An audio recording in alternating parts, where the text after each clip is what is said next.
Test.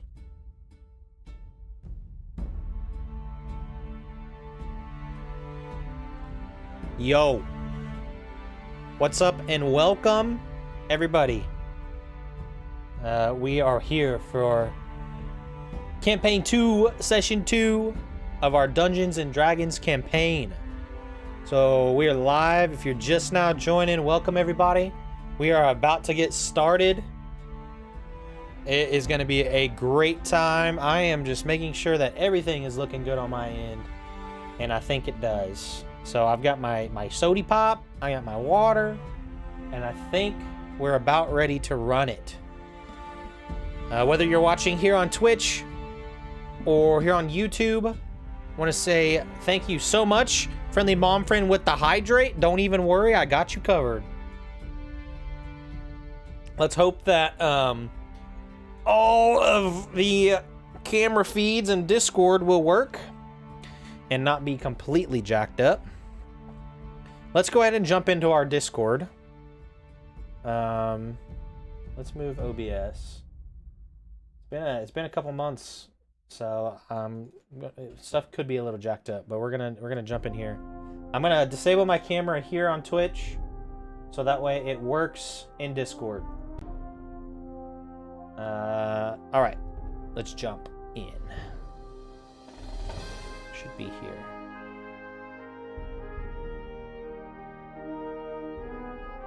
Hello.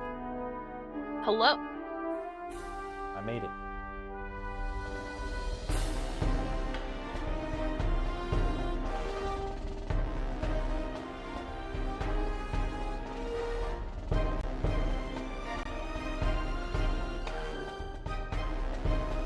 How are you guys? Rockin'. I like the setup, Gray. Looks good. And Rob, I see you've moved in, so that's good. Yeah, it's looking much better. Good. You're muted too.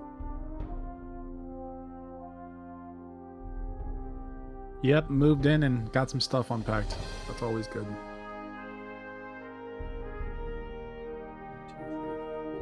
Good. I'm glad to hear that.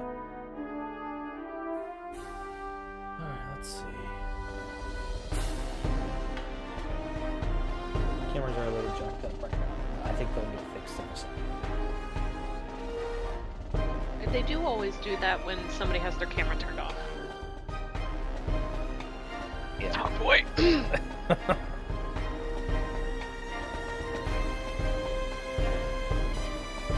gonna turn music down slightly for me. Can you I guys turn mine down too? Okay, good. I was just about to ask if you guys could hear the music through Roll20. Mhm.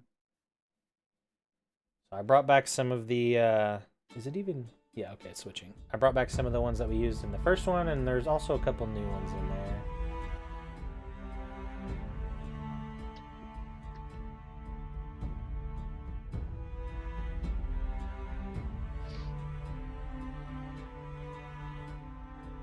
Alright.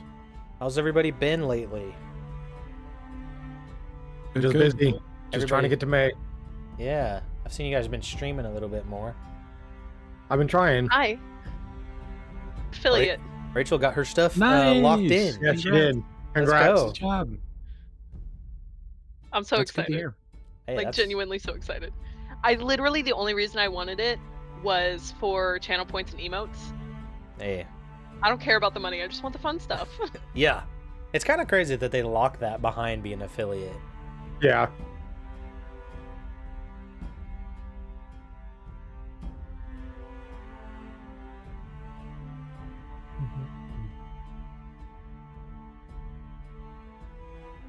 Oh man. You guys ready for the crazy second session? Yes. I'm very excited. We're Yeah. gonna see if I can remember how to do the accent. Because it's rough. It's rough. She's just a It's a rough shape, world a out shape here for a changer. Southern Belle. It's rough. shape changer, but in voices. Whatever that is, voice changer. I've thought about using voice mod, but it doesn't always come through very good for stuff.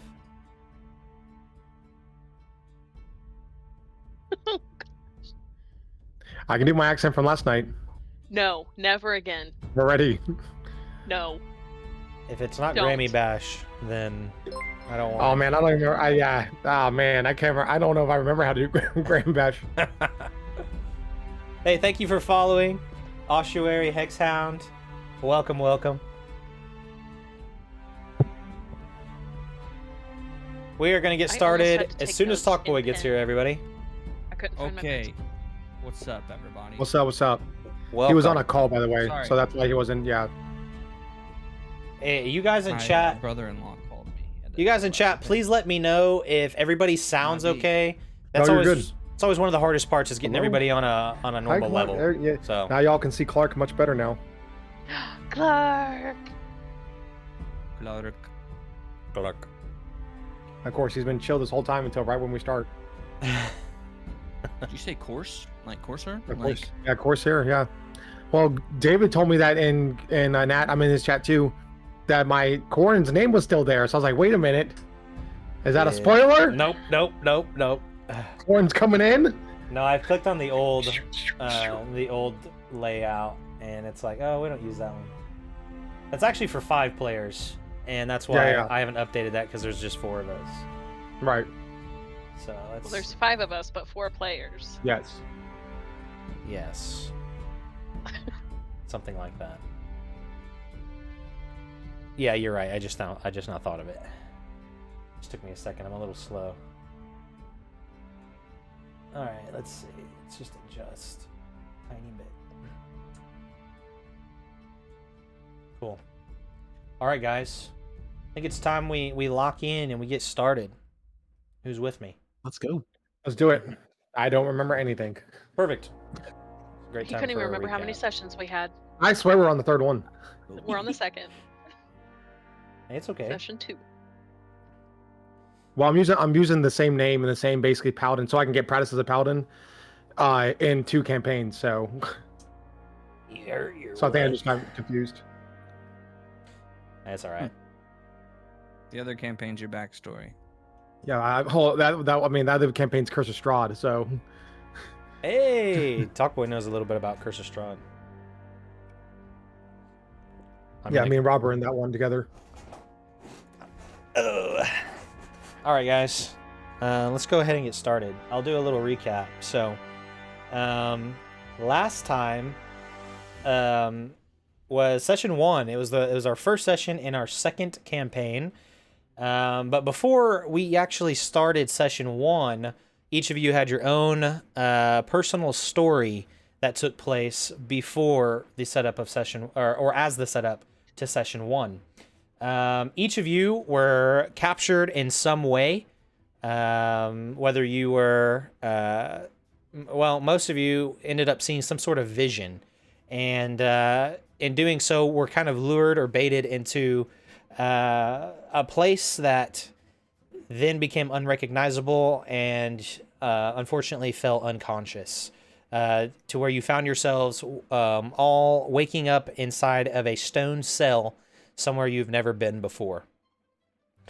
Each of you quickly took a moment to examine your surroundings and discover that there were puzzles to be completed in order for you to escape, and you had this voice that seemed to speak to each of you in your minds as you did it.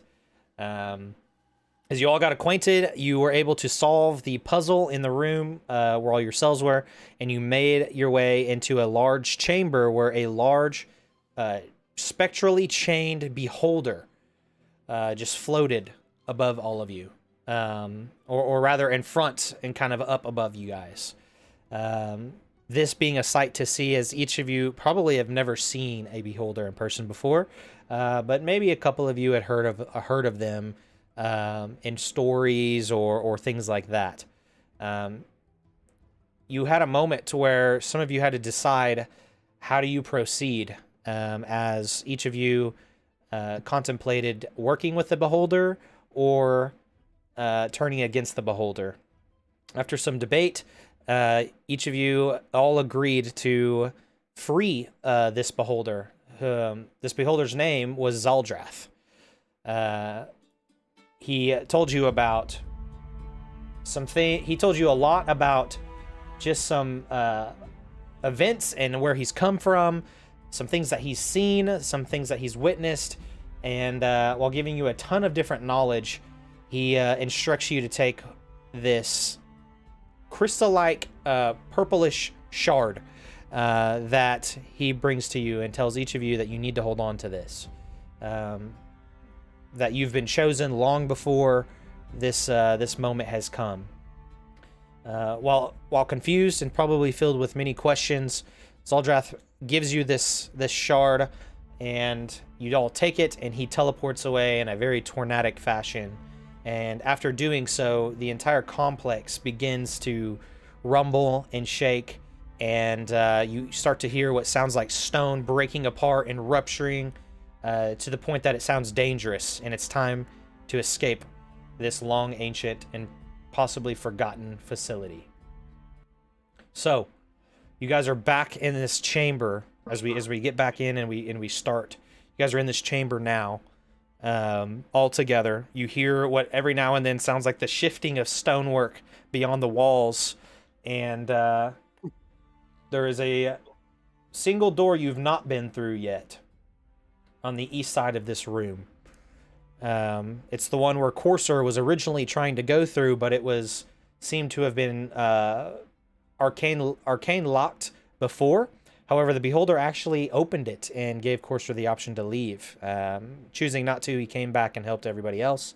And now you guys are here, and that door seems to be free to go through.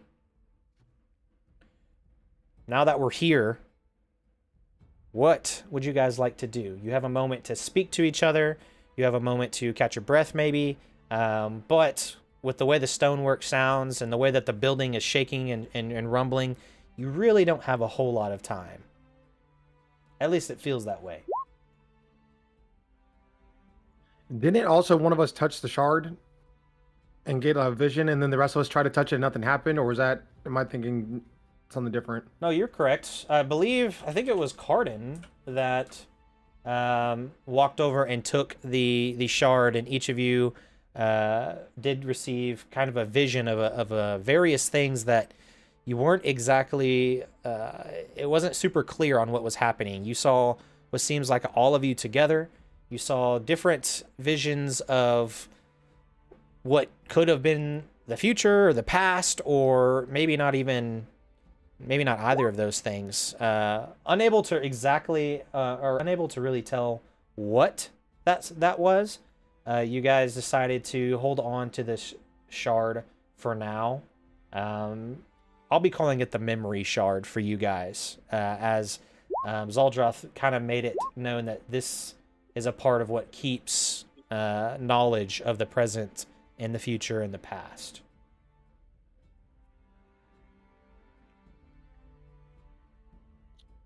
Who has the crystal now? Because I see it in my inventory, but I wasn't sure if that's right. You may have taken it. I thought Cardin, Okay, but he may have given it to you. The last note I have is Cardin takes the shard and sees a vision. Yeah. Okay. But I would, yeah, I'm fine giving it to Kale.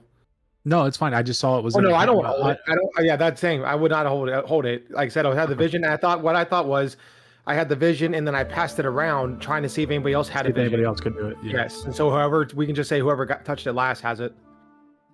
If you want that to be you, then I'm down for that. Not to me. Yeah, give it to Kale. Kyle. Kale. Okay. Kale. Kale, you take this this memory shard. I think all of you can see it. Yes. I did It's in share my- I an can see image it. of it. So yeah, it's this kind of bluish purplish, and it radiates kind of this orange kind of glow behind it. It seems magical in essence, and you don't know how it or why it's doing that, but the shard itself, while looking into it, you see that it is like swirling magic, maybe with inside of the actual shard of the crystal itself.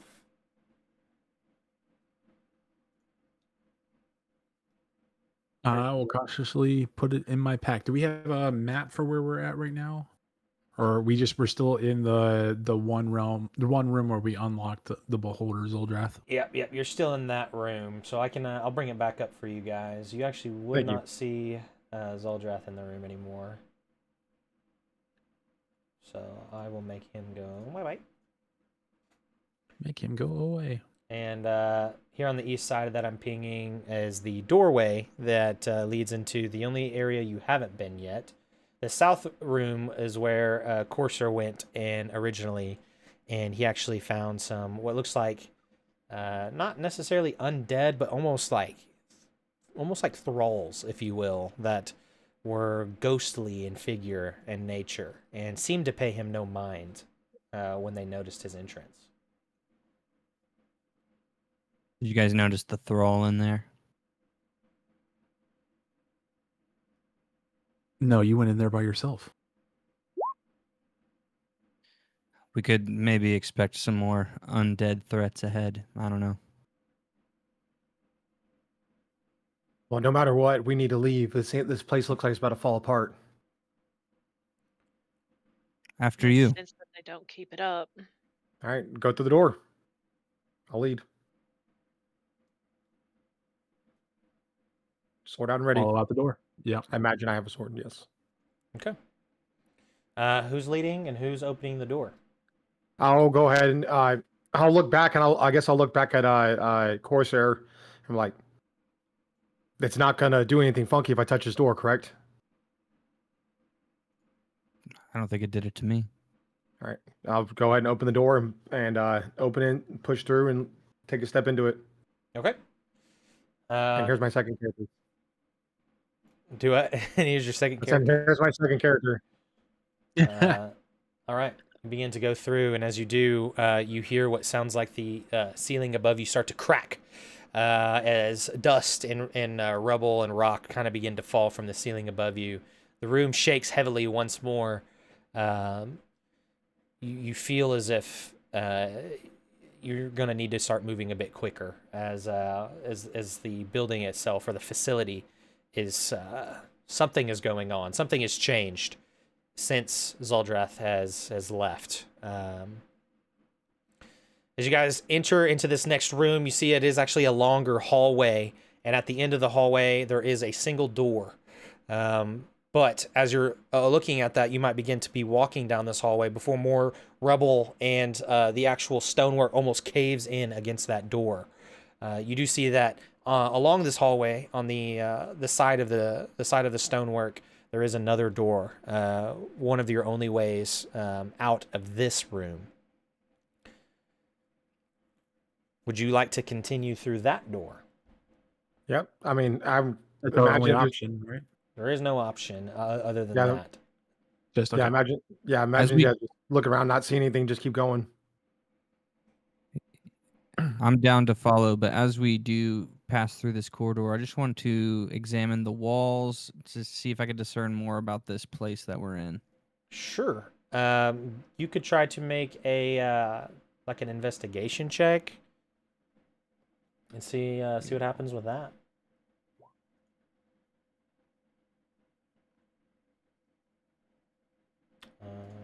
Okay.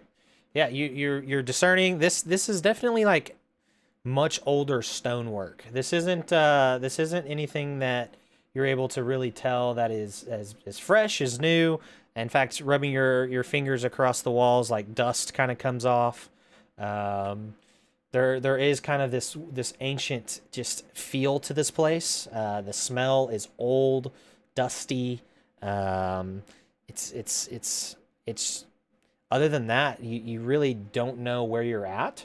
Other than knowing that this is an old ancient facility. Does that kind of help with what you're thinking of? Old ancient facility. I can work with that for now. Okay. You guys begin heading down to the next door. And as you do, I'm assuming you guys are going to go through it.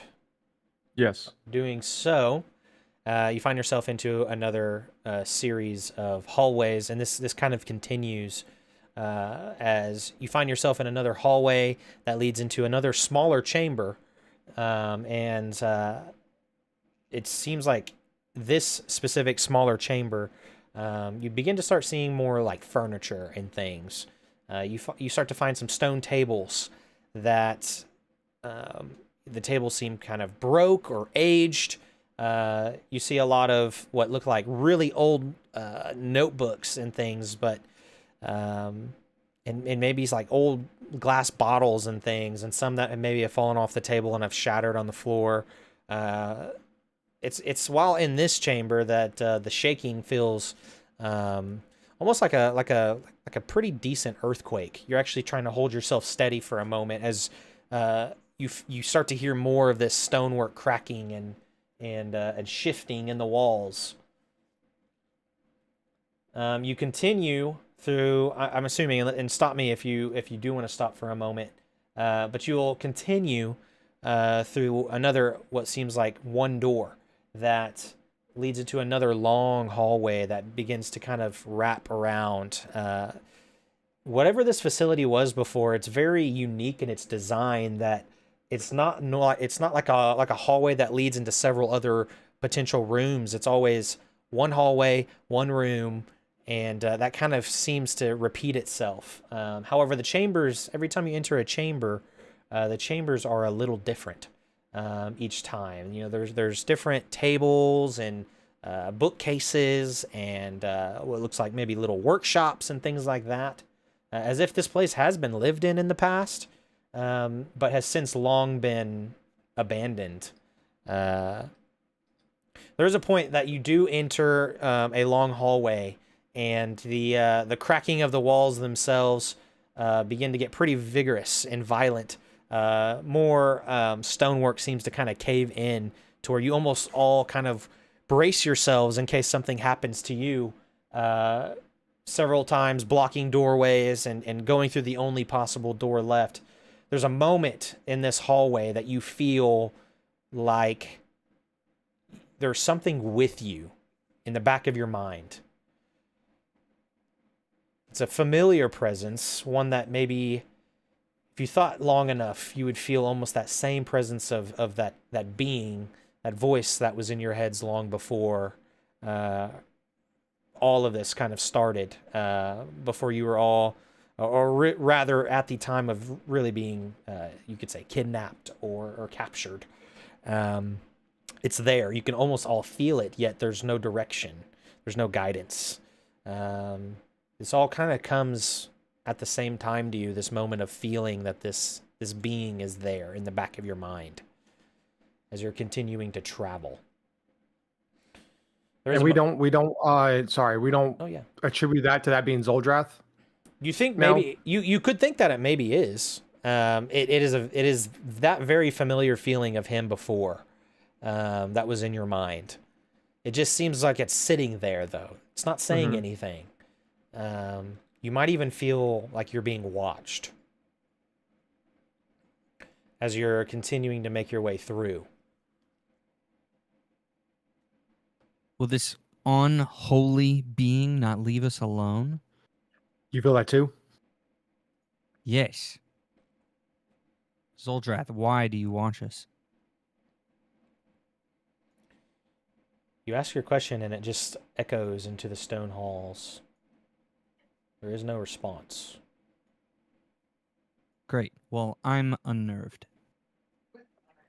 I knew this was a bad idea. We need to get out of here.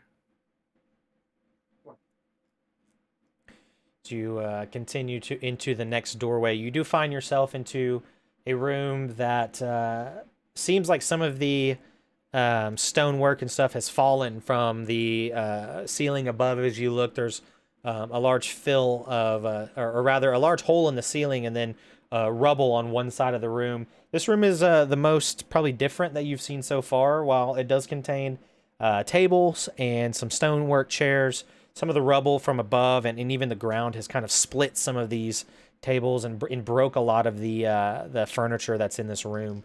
And you do see what looks like 4 statues made out of stone, and they all 4 appear to be glowing. This is something new that you haven't seen so far, and they're almost like a red pulse of glow as you enter this room.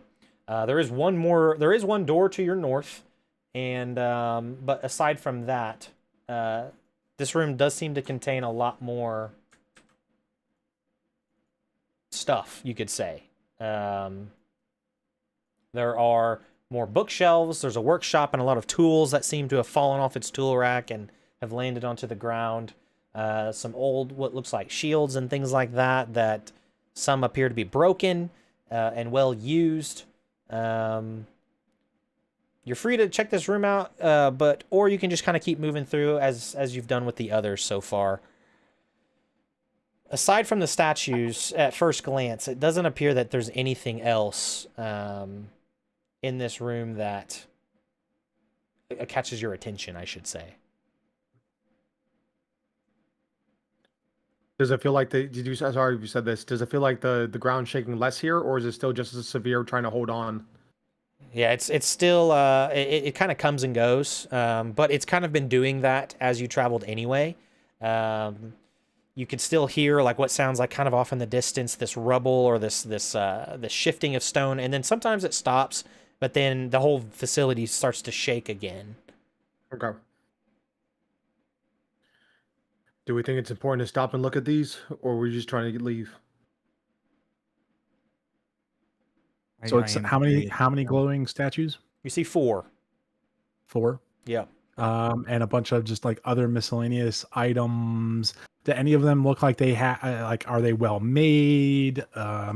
Just as like a cursory glance, valuable, anything like that? Just looking at it, things appear to be quite dusty and old. You could spend some time to really try to figure that out, but most everything here appears to be pretty ancient and weathered and rugged. Even the tables and the stone, what look like chairs that sit in the middle of the room, are cracked and split and almost broken. You do see what looks like a larger stone table on one side of the room that is just almost like split right through the middle. You're unsure of what caused some of this just by the glance of it. It doesn't necessarily appear that maybe the shaking of the stone and stuff would have done that, but also you're not certain unless you spend a little bit of time to figure that out. I'd like to spend a little time figuring out what's going on. Sure. Yeah, same. Let me You said let me there know was if another you, door out of this room. Like we could keep passing through it if we needed to, though. Yeah. If you wanted to, there's one other door in this room, and there is a big pile of rocks and rubble on one side, and you guys can just see just above that rocks and rubble appeared to have been what looks like the frame of a door that is now completely blocked by this stonework. Or rather, the rubble, not stonework, but rubble. I just want to open the next door and see what lies beyond it. Sure. Um, Yeah. Anybody else doing anything in that moment as Corsair is making his way over to that door? I'll go ahead and go Uh, up to the statues and just kind of take a cursory glance. I'll pick one side. Sure. And just start looking around and investigate if I can. Yeah. If somebody else wants to go to the other side, because all the statues might be different. Okay. Diastra and Kale. Are the statues like obviously like beautiful? Like, do they look like art, or do they just look like these random statues of like soldiers or something? They seem like they're, at just first glance, some kind of soldier statues. They seem like they're wearing some kind of, they've been carved to look like they're wearing some kind of helmet and what looks like hammers and axes kind of split between the 4. They are pretty well rugged and weathered to the point where they are also cracked, yet they are glowing. I think if they're not like, they don't look like art, Diastra's paying no attention to them. She's gonna like, if we're just gonna dally here, she's gonna look through some of like glance through some of the books, just kind of see what's over there, but she has no interest in things that aren't like artful, you know? Sure. And then Kale. I'm gonna cast detect magic. Okay. At this moment, Corsair, as you head to the next door, everybody's kind of taking just a quick moment. It seems like there's a moment to slow down here. Corsair, as you're headed to the door, the glowing of the statues, there's a large radiance of like a pulse between all four of them in the room. And as they do, the glow disappears between all of the statues. And then out from the statues, in ghostly figures, comes what looks like these armored, you could say, ghosts that come forward out of the statues themselves. Each of them pull a weapon, what looks like swords, maybe axes, and they look at you, Corsair. There's two, one on your left, one on your right. They look at you armed, and they appear to be ready to fight. It's time to roll initiative. Frick you, dude. We need to touch our token first, right? Are you kidding me? Yeah, that might help. Yeah, I just rolled a 1. 1 plus all your I I awesome get plus 7 in my modifiers. initiative, and I rolled a 1. I rolled a 6. I got a +0 and I rolled a 5. You guys are gonna tell me the ghosts are coming for me? I don't think we'll have an I'm completely opportunity. surprised. Okay.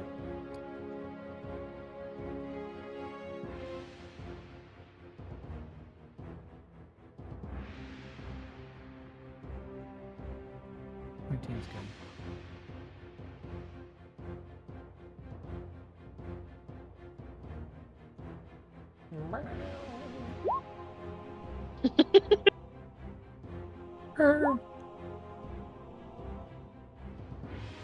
Okay.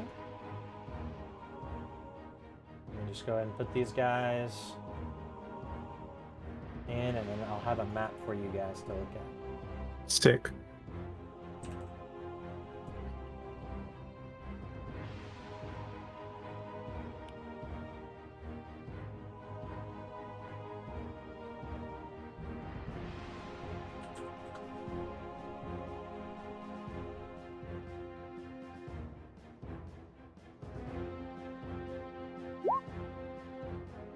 Alright.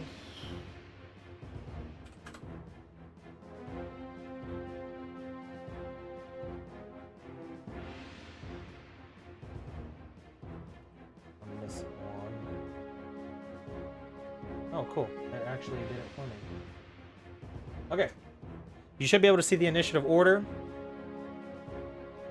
We can see us. Yeah, we can see Wait us. a second, I can see me. There we go. Once he switched it. Oh, this room is crazy. All right, take a moment to familiarize yourself with this room. As you entered, you did enter from the west side here, where I'm pinging. And I've placed you kind of in relevance of where you said you were going Yep. and kind of what you were doing. Well played, DM. Well played. There's not there. Bet. I think on the turn order, all I can see now are the bad guys. Yeah. You can't Yeah, see now, your yeah. teammates. Mm-mm. We did it first, but now I can't see him. Yeah, it says there's only 4 in the turn order. Interesting. We rolled initiative for the other map. But we can tell you it. Yeah. Ah, that makes sense. I can see your guys' order, so I'll just I'll let you know who's on deck, if that works. Sure. Perfect. So, Cardin, you're going to be leading us, and then Corsair, you're going to be on deck after 3 of them get to go. So it'll be Cardin, Beautiful. and then the 3 armored creatures, Corsair, another armored creature, then the rest of you, Kale and Diestra. This is fun. So, as this happens, Corsair, you step up, the pulse kind of fills the room, and you see these armed figures come out from the statues themselves.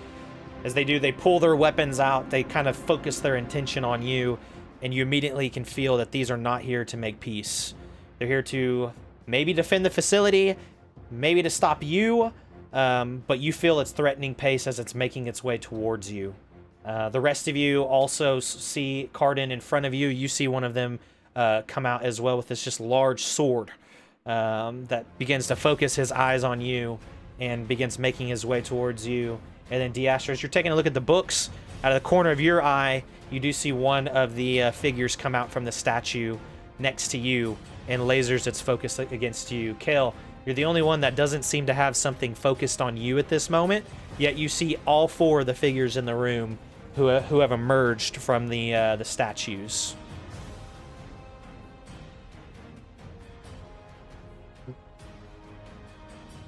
Okay. Where is the 4th one?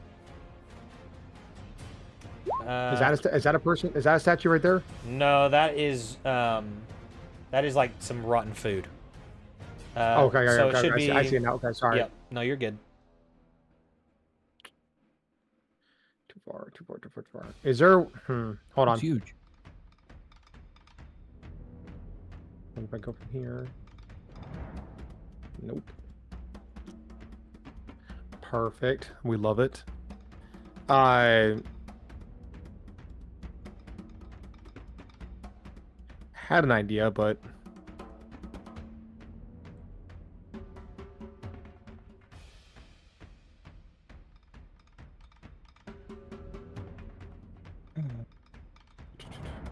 wasted. Sorry, one second. All good.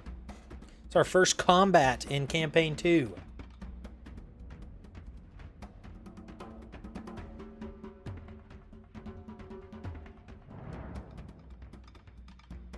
I hope you guys are ready.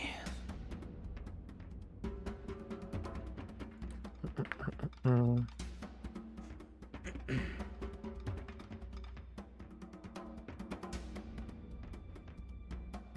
right, I guess I'm just I'll just go. Just make it short and simple. Pull up my great sword and just tell everybody, watch out! And then I'm gonna go ahead and make my way over to. Make sure I have enough movement.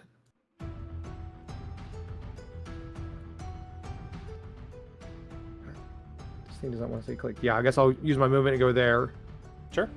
Get up on this statue right here, and then I'm just gonna go ahead and just swing with the either the great sword. Hold on. Let me see which one I might be able to do better.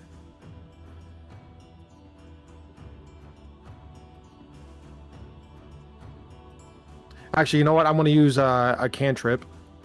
Okay. So I have to be within 5. I have to be in 5 feet of it. I grab my amulet and I use my sword and I put it to its like right in front of the statue's face right there, and I'm just going to say, "Be gone!" And then I'm going to cast Ward of Radiance. All right. So it's a 2d6. It is a Constitution saving throw 12, I believe. Okay. This is a spell that you're casting, you said? Yeah, but it's self. It's within my. It's self and within my 5 feet. So let me put it in chat real quick. Okay. See that? Oh nope, that's not what I wanted. How do I put in chat? Right there. There. So I think I have to be like right up on somebody in order to do it. It's a self. Awesome. Yep. It basically erupts from me. Perfect. Yeah. So I hear it like I'm just adding a speak forward, but it just kind of pushes out from me within 5 feet. Anything I see, Okay. Yeah. So or each creature of my choice I see, but it's only 5 feet, I think. it's gonna make a Constitution saving throw, Yes. and let's see, it's rolling just to me. Let me see if I can fix that. But he rolled a 19. Okay, so yeah. Something you see about this is that it gets to roll with advantage. It seems as if it has some type of maybe not resistance to spells, but it's just it knows how to. Maybe it does. Maybe it just knows how to resist spells really well. It succeeds. Okay. I don't think it takes any damage then. It doesn't say anything. It just says it must succeed a constitution save throw or take 1d6, but on my thing it says 2d6. So Okay. I think it says I don't think it takes any damage then. Yeah, I think it just fails. Yeah. Okay. And I'll just kind of that was my total movement. I'm just kind of just have my sword ready. All right. Next will be the armor that is next to Diastra, and it moves straight into you, Diastra, as you watch as this armored creature kind of walks up to you with what looks like some sort of large axe. As it does, you kind of prepare for whatever you need to do.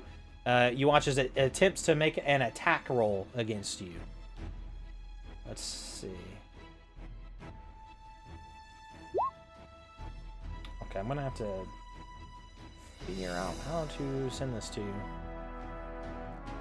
But it rolled a 17 plus modifiers is a 21 to hit. Mm-hmm. You're gonna take 8 bludgeoning damage as it actually slams up against you. And just as you feel the brunt of this attack for a moment, you watch as it comes at you one more time for a 17 to hit you. Mm-hmm. For 6 more bludgeoning.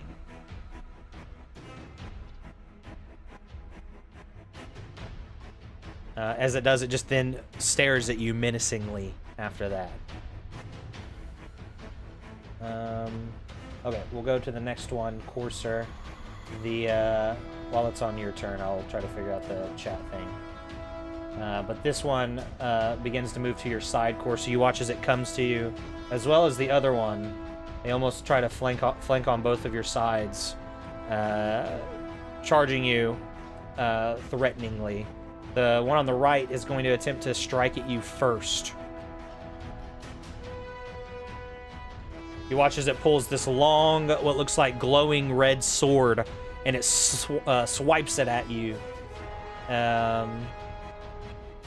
Rolls. Oops. I'm just gonna have to dodge that, actually. Oh wait. I accidentally rolled it with disadvantage. It doesn't get advantage. But it did roll a natural 20 on its first roll, which is bad. So you're gonna take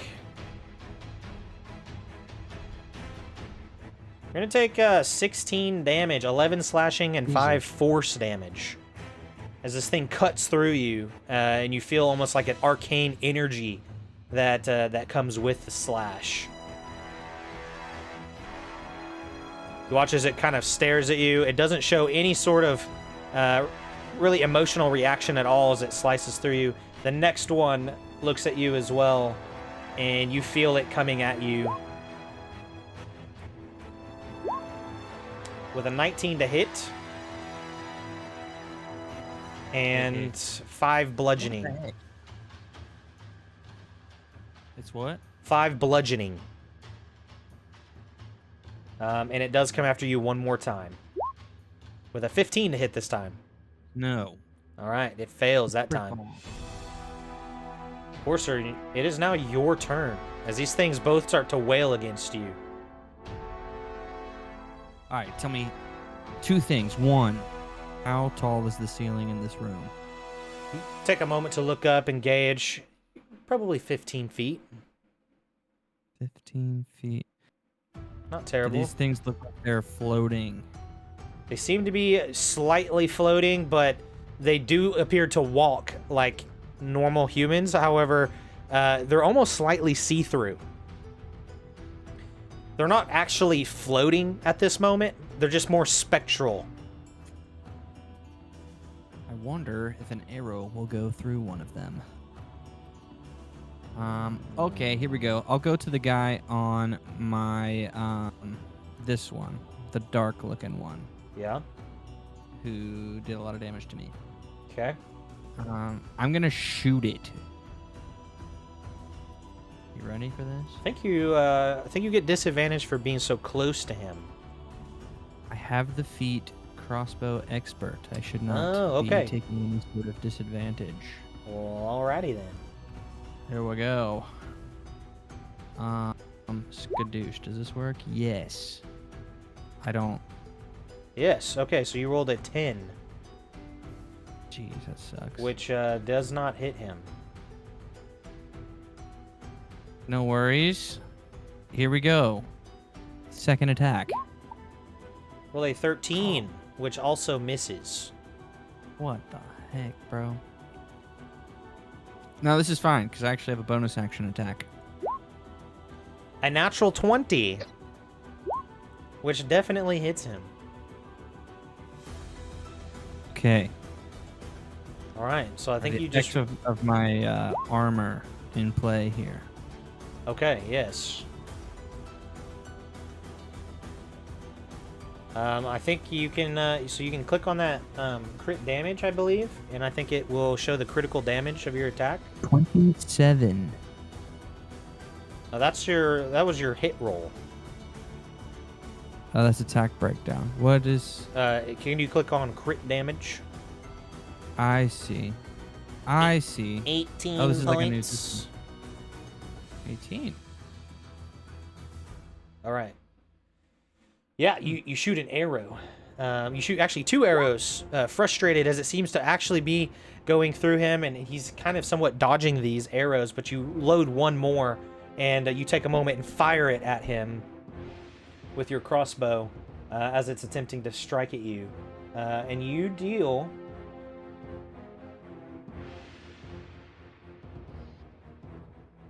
You deal 18 damage.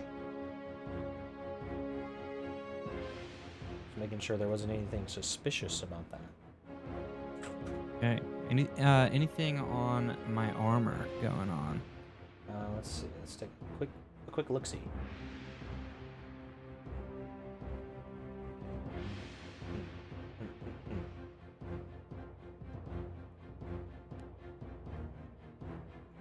I think, what is it, your...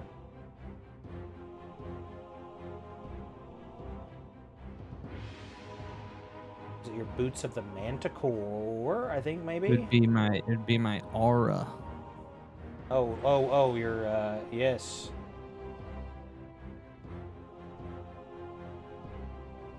Yeah, you can deal... Oh, I think you did that with your Psychic. Your Dreadful Strike. Oh, you're talking about not extra damage. You're talking about a general Are they effect. vulnerable to it? Yeah, after yes, being 5 feet from you. Which makes do a little bit more on the damage, right? Yes. So actually, it would. Let me check his stat. But yes, I believe they take extra damage because of your aura. Forgot about your aura.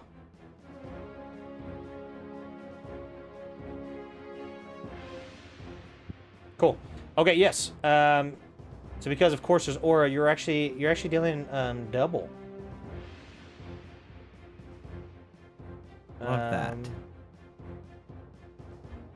Okay, quick math. This guy is still alive, but you watch as his armor does begin to start falling apart. They're weak to arrows, everybody. All right, that's my turn. Don't have that. Next, Cardin, the one that is in front of you, pulls a large red glowing arcane sword and swings it in your direction. Rolling a 14 to hit you. Does not hit. Armor class is 16, I believe. Okay. You watch as it swings at you and are able to just dodge back, keeping at a distance. That's all that one attempts to do this turn. It is going to be Kale's turn.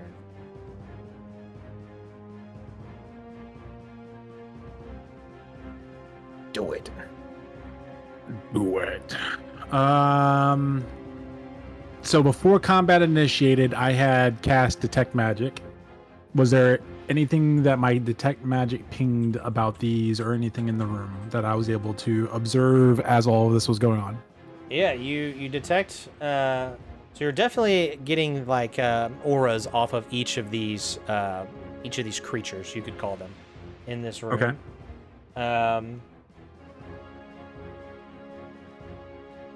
Yeah, you do actually see the faint aura around them, and to I'll find their school of magic really fast for you.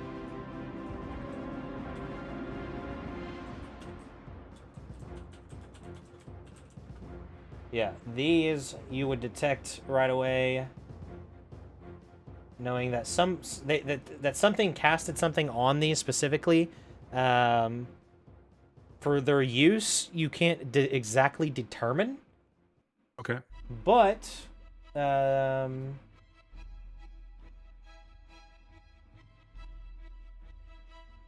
let's see.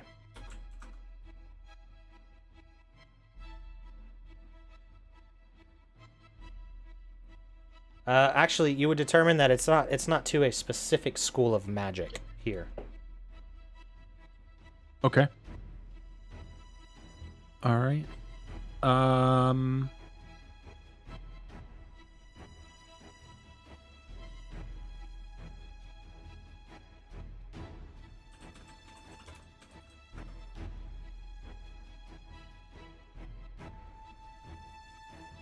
Let me see. Sorry, Let me just. I was check looking out at the in wrong terms of one. distance. It is transmutation.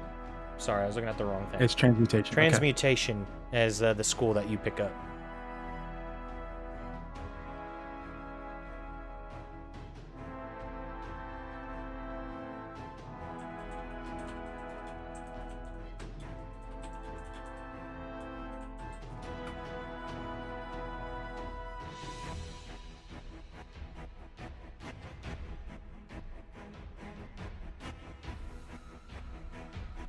Okay. How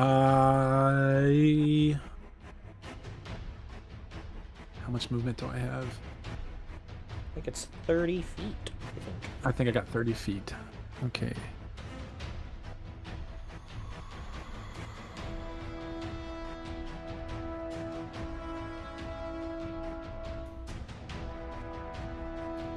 Could we tell that the one that that Courser had attacked, that it looks rough? Yeah, you We can can- see we can- that part of its ghostly armor seems to have started to kind of somewhat fall apart just from that one arrow. It seems like it pierced through its own armor and kind of started to make it fall apart as it did so. Okay. Sorry for taking so long. I'm going to run down and basically sprint past the Diastra. And as I do, I'm gonna grab her bicep, and as soon as I make contact, we are going to Misty Step. Oh wait, no, Misty Step can't take one person with me, can I? Nope, No. never mind then. That doesn't work. I'm gonna flank this guy. No, I'm gonna get right next to her, and I am going to cast Cure Wounds on her. Is Cure Wounds a bonus action? I think it's an action. Healing word is a bonus action. I don't have it. I don't have Healing Word. All right, yeah. So I'm just gonna cast Cure Wounds on her. All right. Did it? Are you gonna roll? Please roll.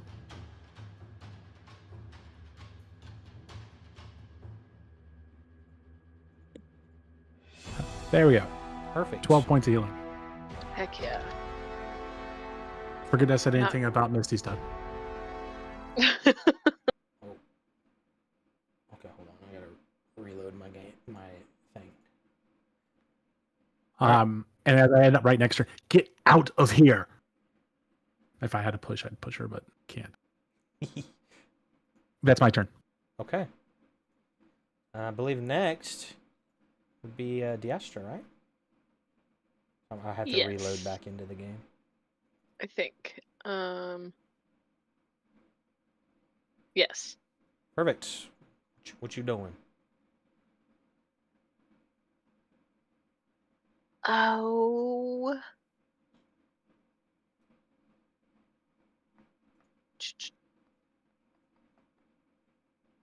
I'm going to reach out and grab this thing. and cast Shocking Grasp. Oh, okay. I like it. What is happening? Okay, it rolled it twice on my screen. I was very confused. So 21 to hit. That does hit. Okay, so it's gonna be 5 lightning damage, and then it can't make an opportunity attack until the start of its next turn. So I'm going to back up. How much movement do I have? They updated things and now okay, there it is. Yeah, I've been trying to find where everything's at. I can't figure out how to change my spells. We're gonna move over here. Awesome. Yeah, I can't make any opportunity attacks because of that.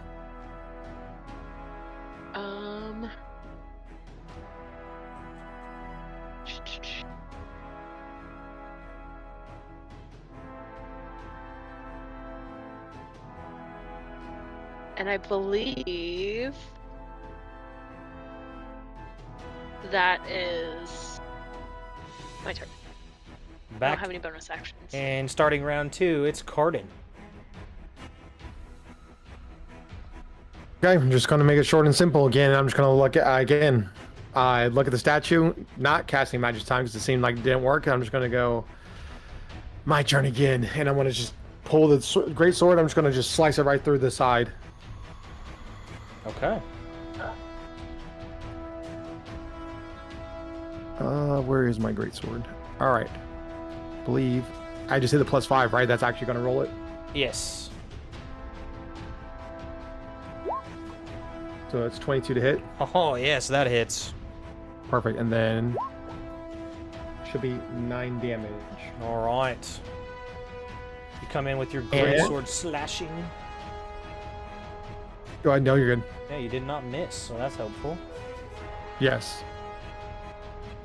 And do I have anything else? Hold on. Sorry. All good. Mm-mm.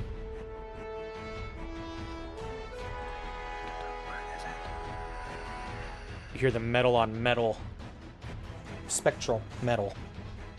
Fill the room.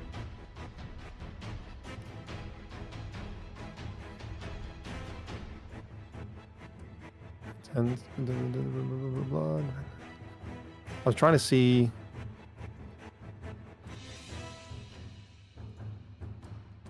That's fine. No, we're just gonna end my turn. Okay. Next up is the one next to you, Kale. As it shifts its eyes off of Diastra, you just watch as it kind of got shocked, somehow being this spectral being. But yet, after it kind of gets a moment to be shocked, it then laser focuses on you, Kale, and begins to try to slam itself into you. Rolling a 15 to hit. 15 hits. You take 3 bludgeoning damage from it. Okay. Let's see. And it's going to come in for one more attack. As it attempts to slam against you again. This time rolling a 21. And 8 bludgeoning that time. Okay. It slams into you twice. You feel it. You kind of feel your body immediately ache. And even maybe swell up a little bit as it returns to kind of a formal almost stance that it's taken. That's all he does on his turn. Next up, Courser, the original one that had hurt you quite a bit earlier, looks to you, rearing its sword back once again and attempting to strike you. With does a 12 hit? I don't think so. It's not. And for one more time, a 10. It also misses. Tries to swing at you twice, but this time you've prepared yourself, and you're able to Downloaded dodge. a new set. Next is the other one on your other side. As soon as that one finishes its attacks, you prepare yourself because 2 more attacks come your way. Does a 14 hit? No. Well, what about a 17? Mm-mm.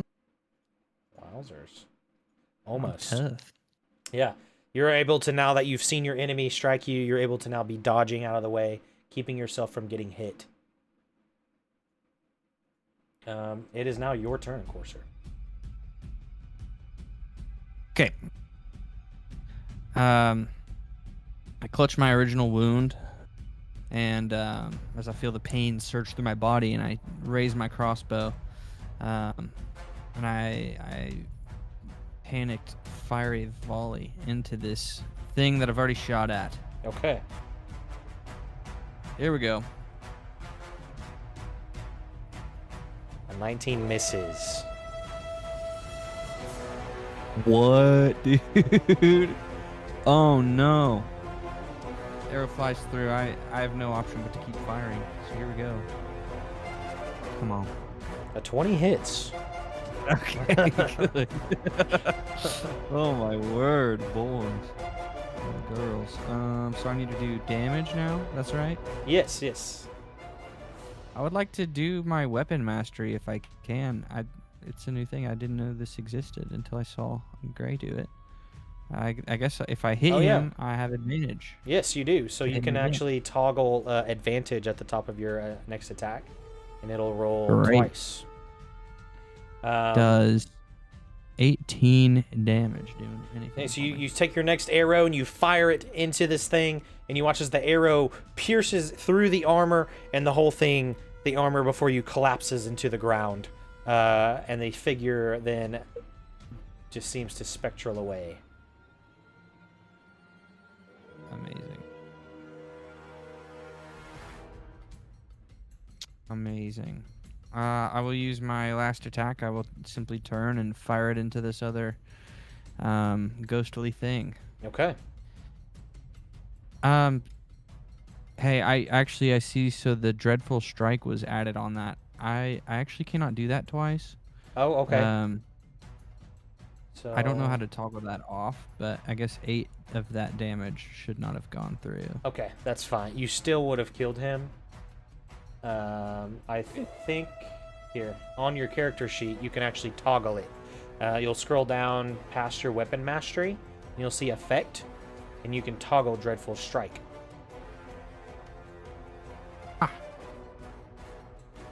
That's amazing.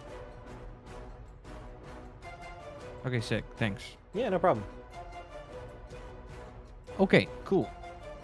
Last one. Here it comes. Yeah, it's looking at you menacingly. Come on, that's got to hit. That's got to hit.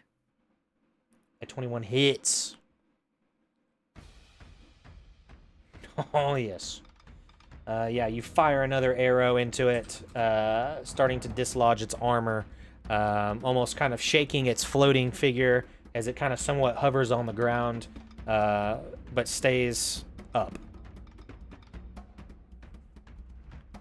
Okay, beautiful, beautiful. I'm gonna stay put and get ready to dodge this thing's attacks. All right. End of turn. Next up is the one next to Cardin. You watch as this arcane sword once again rears back. An attempt to hit you. With a 20, you'll take 7 damage total, 6 slashing, 1 force. As it strikes you once. And then as it does, this time it actually decides to make 2 attacks. As now it slices again at you. This time a 23 to hit. Ah! Yes. 18 Jesus. damage that time. Not good. Okay. And then comes back into that formal position. Next is Kale.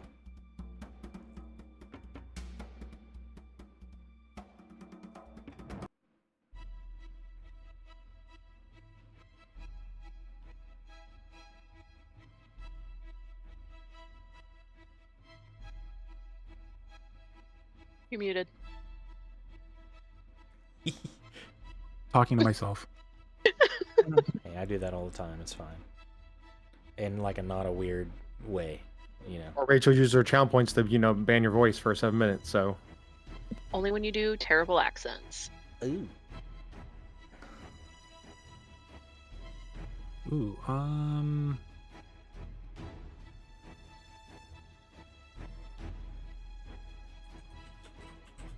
I'm going to turn and sprint toward the middle of the room. By middle of the Okay. room, I mean right here. It will Yeah. have a chance to make an Yep. opportunity attack. Okay, it's going to Yep. take it. Yep. Let's see. It'll try to slam into you. There's a 13 hit. Misses. Okay, there you get away from him. I'm going to cast Toll the Dead on the one in front of Cardin. Oh, okay. He's got to make a save, correct? Yes, that is correct. Wisdom 14.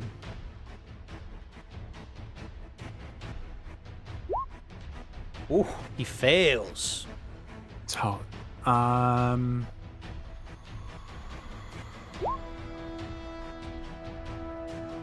right. I don't know if that's right. We'll take it. try it. 'Cause I think 2d8? it should be. I think it should roll. It should roll 1d12 since it's, or it should roll d12s since it's missing health. I see. If you want to re-roll the damage on it, you All good. can. I'll take it, and I'll just gotta figure out how to change the rollings. I see. Because like when I cast Cure Wounds, I had options to like upcast it and stuff like that. I assumed when I click on that it would have given me those options. Yes, and I do see it in your page. Yeah. And I totally don't expect you guys to be masters at this because it's kind of a new page. There is an option that says Toll the Dead full health, Toll the Dead missing health.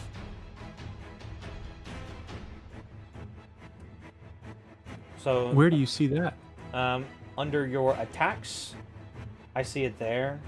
It might actually, I didn't actually check to see it on your spell page. Okay, it's not under spells, it's under combat, Gotcha. Yeah. Yep. which is weird why it doesn't show.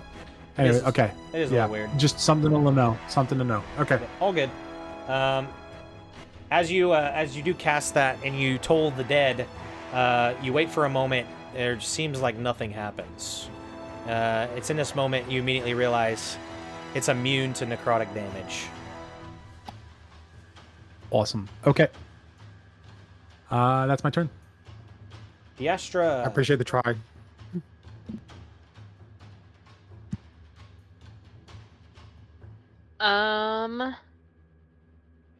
I am gonna do a witch bolt on this one. Okay.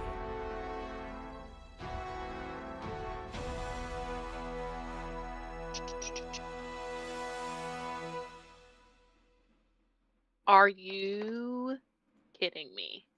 That is a natural 1. You fire off a witch bolt, and unfortunately it hits the statue kind of behind it, and it goes nowhere and fizzles out near immediate.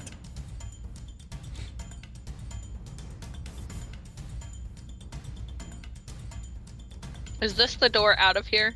Yep.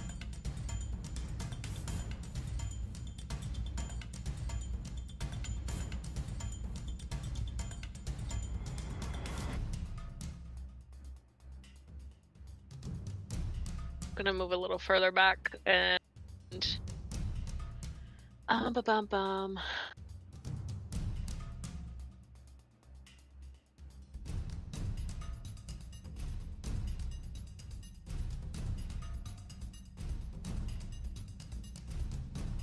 I'm gonna use a sorcery point and get a first level spell back. Oh, okay. Wow. And I gotta figure out how to do that. But yeah, that'll be my turn. Okay. At the top of round 3, as all of you are fighting, the facility begins to rumble and shake heavily again. This time, I need everybody to make a dexterity saving throw to hold your balance.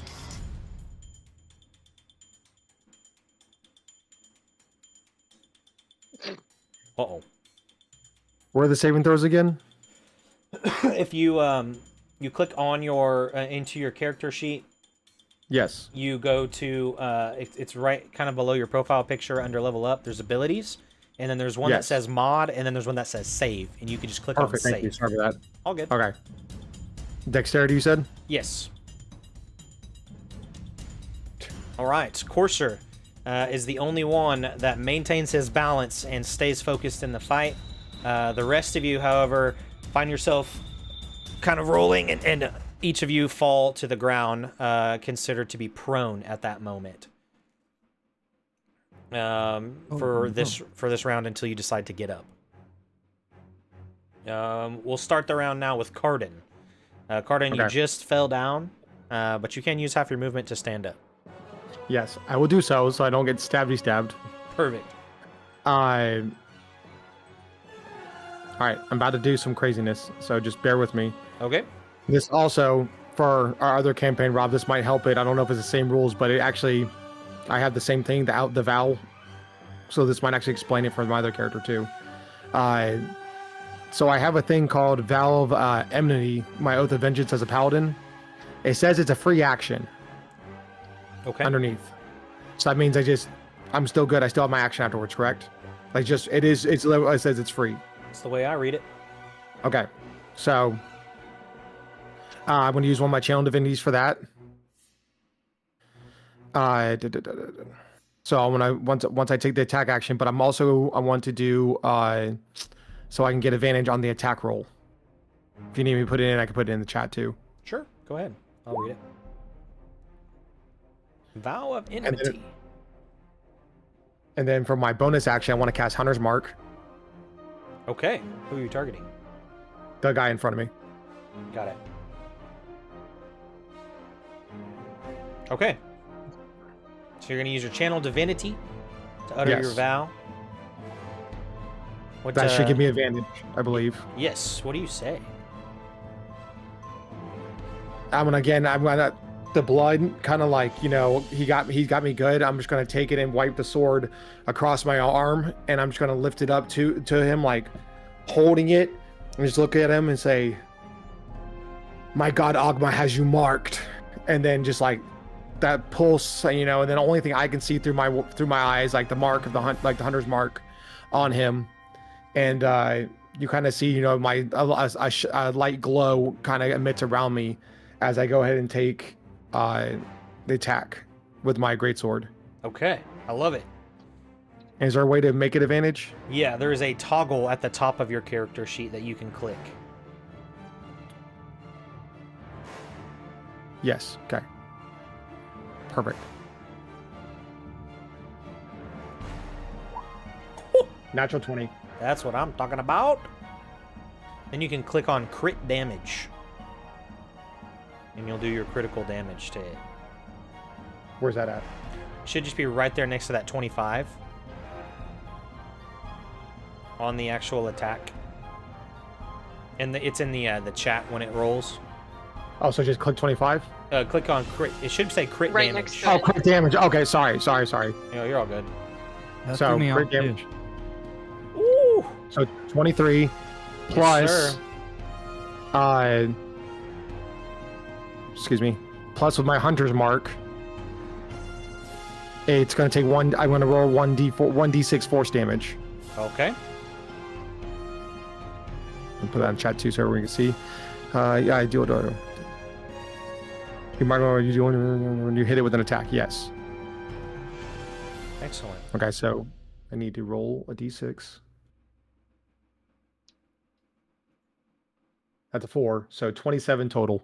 Okay. Very good. Yeah, you do a lot of damage to this thing as you slash it, you utter your vow, and you actually see this thing almost kind of recoil back from your attack. Almost back into the statue itself, as then it comes back forward, regaining its stature.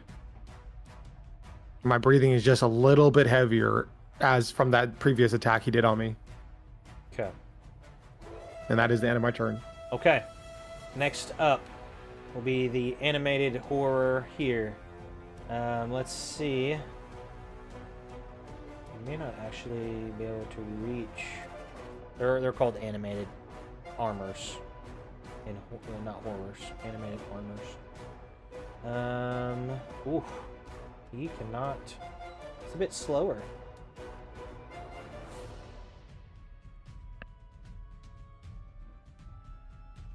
I think you are just out of range. Yeah, you're just out of range of him. He's a little bit slower than you. He comes towards you, Kale. However, he can't do much. So that's his turn. That guy is dead. I'll take him out. Next, Courser, you see the one next to you that you've injured is now going to attempt to strike you. With a 23 to hit. Crap, dude. Man, that hurts me. So you'll take 8 bludgeoning damage.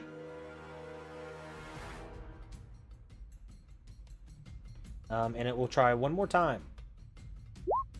That time rolling an 8 to hit, so misses you on that one. Before giving you the opportunity to fight back. Is that all you got? I'm about to do something to him. Here we go. It is my turn, you said? Yes. Just gonna shoot him a bunch. A little bit of boom. That is a 17 miss. That's right. I need like a 20. Arrow clings off the wall behind it. I shoot again. Again, another miss in the middle of this combat, flinging arrows, and it just seems to dodge them or break off the armor itself. Okay, I really aim this one. Just gonna experiment and try to aim for the neck hole. Okay. Sounds good. Yeah, you do that. You actually shoot up and past it, and it clings against the wall, on the far wall. No chance these arrows survived, and I can collect them later, right? Might find a couple. Cool. Okay. I'm gonna need a different angle of attack, I believe. I don't know.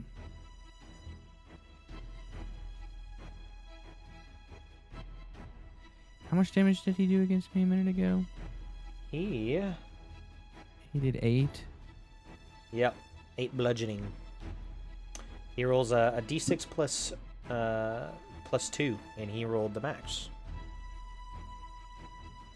Okay, I'm just gonna run. Yeah, great. I'm gonna dip. Okay. He is probably going to take an opportunity attack against you. Mm-hmm. All right. See if he... Oh, he rolled a natural 1. He was too slow to quickly dive behind that statue. I do that. Amazing. All right. That's it for me. Next, Kale. As you fell from the shaking of the ground, you see the one of the armors coming towards you. You're able to quickly get up before it makes its way into your business. You see Diastra is also working on getting up. I'll use half my movement to get up, and then I will move 15 feet.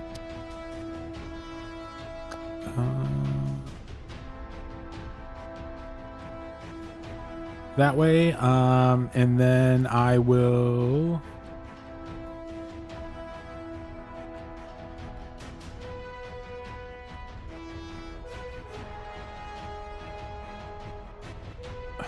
Are you too far away? You would be. Yeah, you are. I'll cast Bless on the 3 of us right here. I can't reach cursor. Oh, bless. Be Yes. blessed. So Bless on Distra, Cardin, and myself. He's never once gonna say Diastra's name right. Nope. It's going to be a different thing every time. Distra. Distress. Excellent. Okay. If you want, you can, or can you actually hit the little chat bubble on that spell, and it'll throw it in Yeah. chat. That way everybody knows. Bloop. So you can just click on spell details, and you'll see that you'll get that extra roll on your attacks. Or if you have to make a saving throw, you can choose to use it then as well. Okay. Anything else, Mr. Kale? Nope, that is my turn. Okay. Disastra. You have fallen prone. Diastra will use her movement to stand up. Excellent. So question, because I am so new to sorcerers. Okay. So quicken spell, I can make one spell a bonus action. Can I still use a cantrip that is an action as my action? Yes. Okay, cool. So, second question. Okay. Mind Sliver under combat on my sheet is showing me two different things. It's showing a spell save and an attack save. I don't know which one to use. All right, let's see. Because they are different saves, according to this. Mind Sliver. Oops. Ignore that. I accidentally casted it.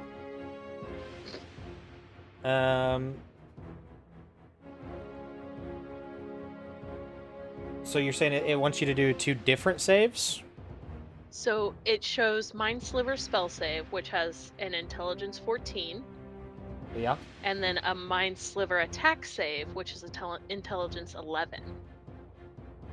That, I believe, is your...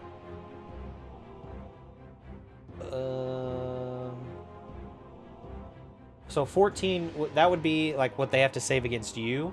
And then I think the 11 is...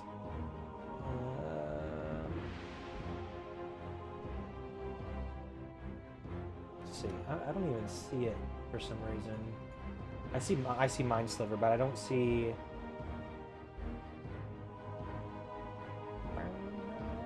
I see Magical Detection, which I believe is just detecting magic. Generally.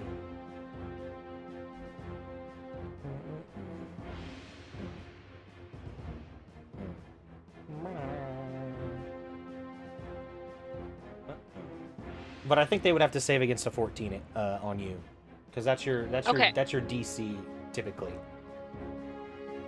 Okay, so I am going to Meta Magic Quicken spell. Which, throw that in there. And then for my Quicken spell, I'm going to do...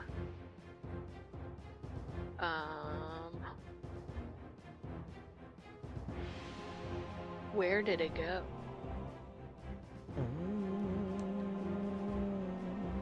I'm gonna do Witch Bolt again on this one.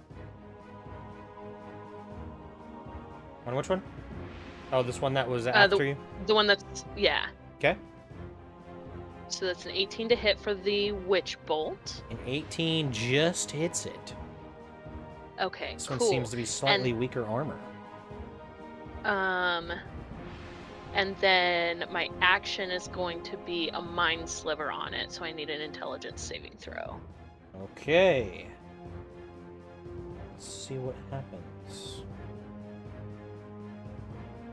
I actually have Mind Sliver on here twice, so I need to update my spell list. It fails. It is not very intelligent.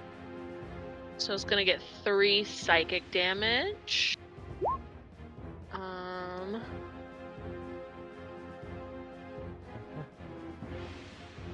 Okay. And then, yeah. And then the 9 from the lightning from earlier, correct? Yes. Perfect. Yeah, you watch as you do this. This thing approaches you, and as it does, you cast Witch Bolt on it. Effectively, what looks like kind of electrocuting its armor, and you see that it does take some kind of effect. And then you cast Mind Sliver on it, and you get no reaction. You believe that it's probably immune to psychic damage.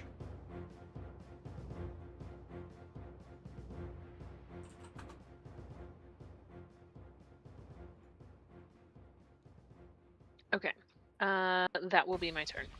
Cardin, round 4. Perfect. That guy didn't go? That guy did go. He went earlier. He goes after you. Oh, He just didn't get to make an attack because he's too slow, and Kale was faster than it. this guy? The guy in front of me? Oh, that guy went. Is that... Oh, did he? Yeah. I think he missed earlier. But yeah, Okay. I'm not gonna look. Yeah, he definitely went. I'm not gonna look to give Taurus in the mouth. All right. Same thing. Just gonna, just kind of breathing heavy. Just gonna do the same thing with it, with advantage Absolutely. because of the vow. I go back to combat. I should still be at advantage, I think. Yes. Okay. 17. Unfortunately, does not hit. Okay. But you do get your raise ability, I believe. Yep, that's what I was just about to say. So, which... Hold on. Where is it? I do get my graze, which is, I deal damage equal to my ability modifier used to make the attack roll. So... Yep. So I think if you click on that graze, I think it automatically will do it for you. All right, I'm sorry. I'm not used to it actually being able to do all this stuff. Yeah, it's Sorry. quite a bit updated since last time. Oh, okay, it didn't roll the damage, so you may have to do that yourself. Okay. So I'm just trying to figure out what that ability, which ability that is. Is it a +2 or? So it'll probably be your strength, which is +2. Yes. So it should just do 2 damage, I'm guessing. Got it. Right? Yep. So yeah, you'll deal 2 damage at least. Slightly Perfect. scraping its against its armor, cracking it even further. Oh wait, no, wait. Bless. Oh, that's true. You can roll a d4 if you want to try to hit on that 17. Oh, 21. You did it. Okay, you do get to hit. Sick. Thank you very much, Kale. Yes, Kale. So now instead of that, yes. So I saw that I was about to hit. Like as I'm swinging, I see that I'm gonna I am gonna miss. So I just kind of pivot my elbow a little bit to the side to kind of change the direction last second to try to hit it. Absolutely, and you do. Okay. Show us that damage. Okay. 6, but I have a feature. So let's just figure this out real fast. Sorry, guys. Savage Attacker. I get to roll the weapon's damage twice and use either roll against the target. Oh, okay. So roll. Just click on that damage again.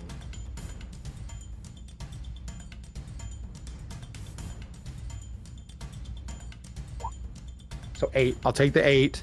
Take the 8. And then Hunter's Mark, Extra D6. which should be a D6. Yes, sir. Thank you. 1. So 9. Perfect.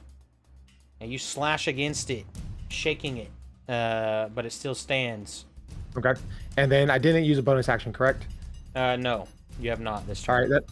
I'm just gonna hold on. Let me see. Make sure.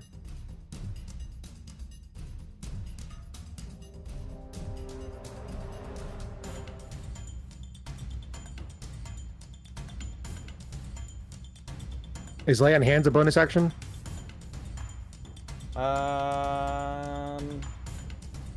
So I have the. It might be. Is I that put it that's in there. is that a feature of yours, or is that a Yes, spell? it's a feature. It's a feature. So It's I a have it. bonus So, Yeah, it should be a bonus action. Yeah. yeah, I'm just not seeing it say bonus or action or anything. So I just was curious. Yeah, go for it. I do think it is a bonus action. Okay. So I'm gonna do lay hands on myself. I'm gonna grab my wound and try to pump some life into me. And I'm gonna use all 15 Okay. to restore some health. You restore 15 HP. Perfect. Now that's my turn. All right. I'll learn how to be fast one of these days. Sorry. It's all good. We're still getting back into the swing of things. Kale, this armor over here is making its way towards you. And he is able to get right up on your biscuits this turn. Take that for however you will. It runs up to you, Kale, and is attempting to just basically charge into you with an attack. There's an 8 hit. Misses. What about a 14? Misses. All right. Twice it tries to hit you, but you saw it coming, and you're able to hold your ground and dodge and weave. Next is this one that Corsair was battling with. Corsair, he did watch you, but his closest target has changed, and he moves right down here to in front of you, D'Astra, blocking your path, and is attempting to slam into you. With a natural 1, completely missing, but an 18 on the second one, dealing 6 bludgeoning damage to you, as that second one does hit you. Corsair, you see this happen as it seems to lose focus on you. You find yourself now between the statue and what looks like some sort of bookcase with some books and scrolls. What do you do? Thinking about plunging into combat again, but let's see, I should probably take this moment to go ahead and cast Cure Wounds on myself. Yes. That's what we're gonna do. I'm gonna cast Cure Wounds on myself. Okay.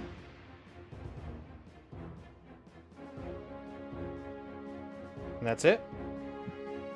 That is my action. I'm gonna do that. I'm just gonna go get right up against this guy again and attempt to jam my crossbow into his back and fire it. All right. D'Astra, out of the corner of your eyes, you see this fight. Corsair's running up with his crossbow in hand.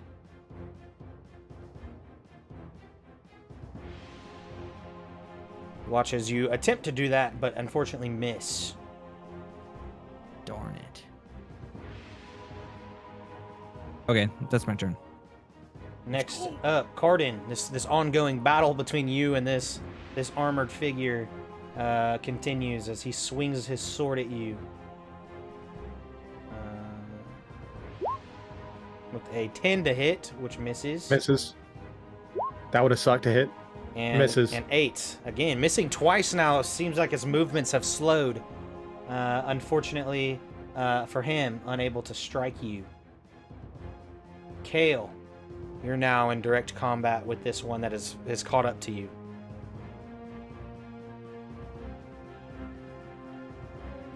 It's looking slightly sluggish. Okay. Yeah.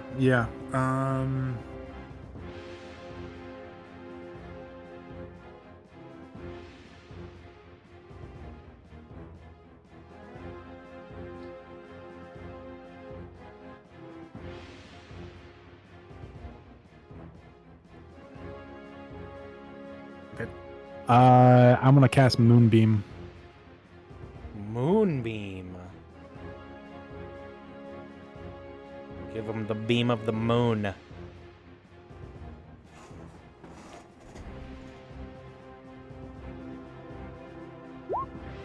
How does this read? When a kindred enters despair for the first time or on a turn starts it there, it is engulfed. Ghostly flames that cause a searing pain must case 2d on half as much. Okay, so it does take damage no matter what. You see Kale's hands like clap together, and you can see like literally the cords in his arms as bulge, and then he pulls his hands apart, and there's this silvery light in between them that then just blasts and becomes this silver purplish cone right in front of our cylinder that drops down right in front of him. And it needs to make a con save. 14. He does succeed. It takes 2 damage. All right. And with that, I am gonna run. That is 30 a feet. concentration, so you get to cast it again for free on your next turn if you want. Oh, that was constant. I already That was did say. it, so That would say. Yeah. Does that mean we lose bless? you lose bless. Okay. It stays up. Oh, correct. So if it starts its turn in Moonbeam, it takes the damage. Correct the Mungus. It's 40-foot high cylinder. Moonbeam is my favorite spell as my cleric. So he gets another chance to take a hit with it. Let me see. I want it to be like right here. There, that's fine. Yeah. Sorry, everybody loses bless. But there's Moonbeam on this guy. Okay. Okay. I need to. Is he going to take an attack of opportunity? He will. At you running away from him. Misses. All right. They're not good at hitting you on the run. Okay. Dystra.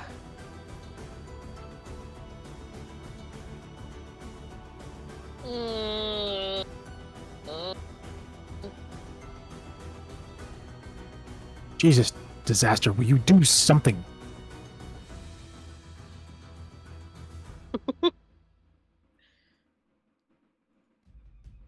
Hey, how rough are you Goodbye, looking? guys. Goodbye, guys. How rough you looking, bud? I don't know. What do I look like? What do you think? Do what you gotta do. Is that a fireball? Let's see. Roll it. Let's see. Let's roll the punches. Okay, so let me make this a linger. Fireball. While I do have fireball, that is not what I'm casting. So help me God, if you clip Kale. I was gonna say you're technically like a little bit within it. Oh, everyone's just dead. Cool. We're just dead. Zaldroth has to find new heroes to choose from. The problem is Diastra's in it, and she wouldn't make herself be in Why don't you? the... I would say, why don't you just move around the guy then? Because you, without triggering attack opportunity, so you're not in it. Ooh, you right. You right. Okay. Give him the excuse me. Yeah. Hey, just give it out. Diastra's gonna move over here. Also, don't and forget you then- still have your wolf ball, right? Or no? I need to find the right place to do this. Because it's only 20 feet. And I hate that this doesn't snap. Bye, Kale. Sorry, I didn't know that was going to conclude you now. Yeah, I got 22 points. We'll see what happens.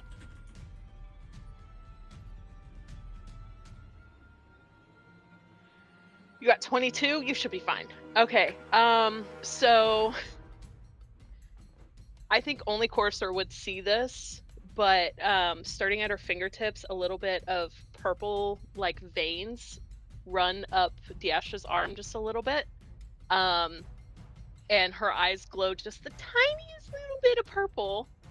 And I'm gonna cast Hunger of Hadar. Mm. We like it. That's sick. That is cool. Was not expecting that. Yeah, so what do we need to do? So it's difficult terrain.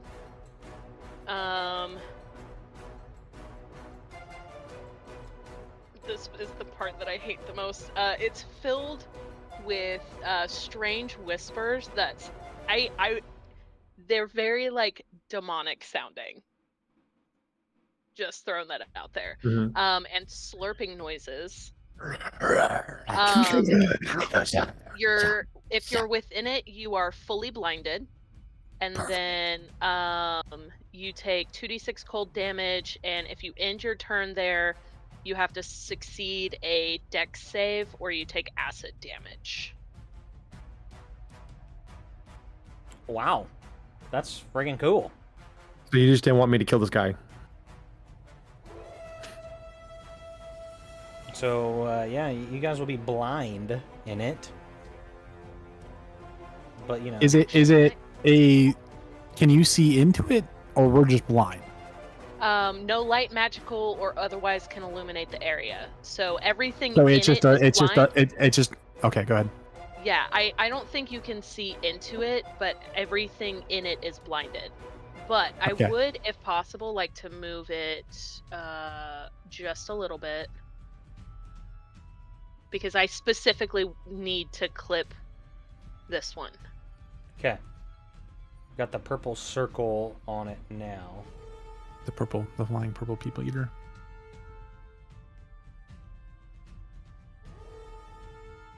And that, I believe, is my turn. So we do. Is there a save for the cold damage, or we automatically just Not- take? I think it's automatic for the first, and then if you end your turn in it, you save for the acid. So take 6 off right now, like I do. Yes. Okay. I'm sorry. Hey, but that does help because it hurts. It hurts all the other guys too.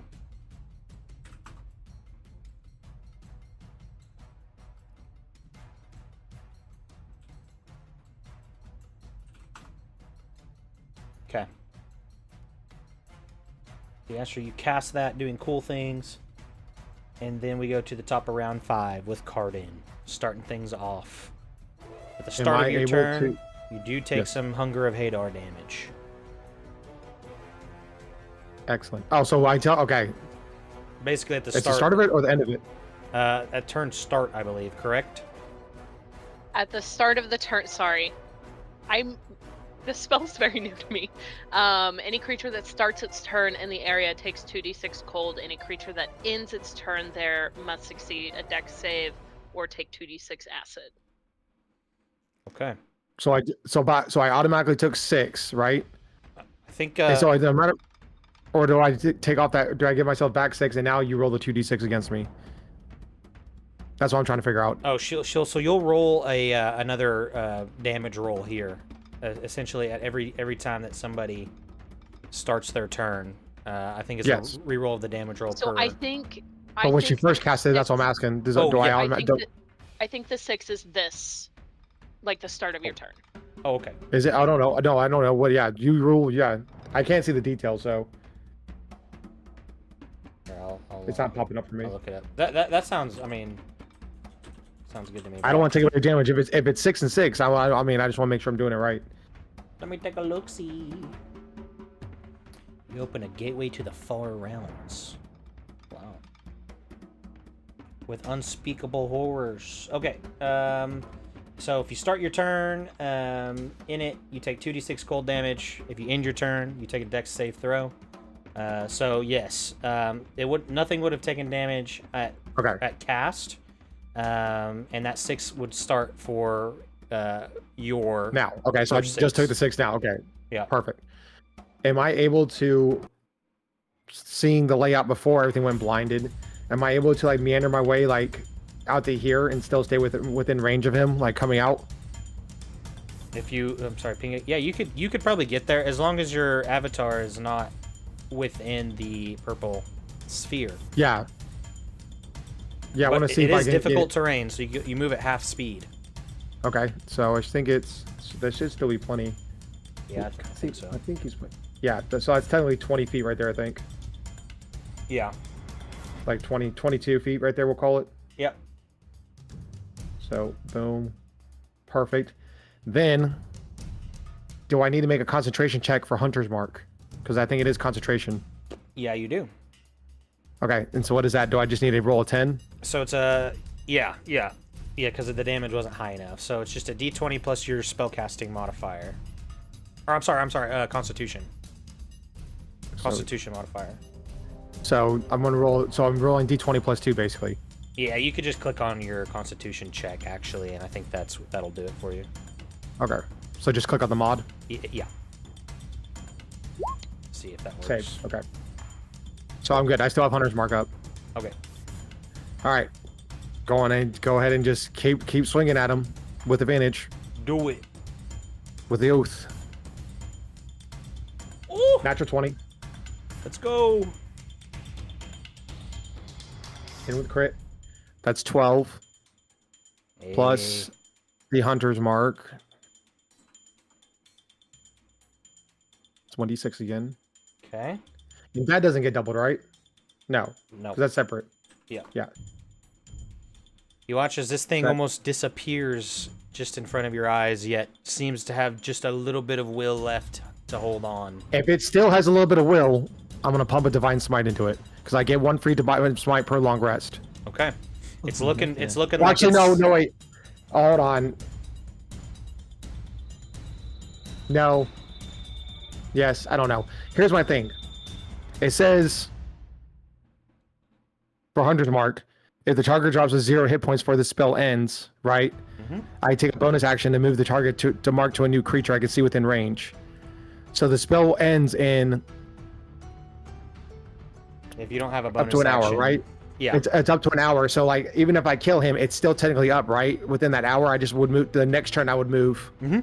it over, right? It's not like because he died and I don't move it that turn, it's gone. I think if the spell casting duration is an hour, I think you Let can me- just I can put it in chat. select a new target.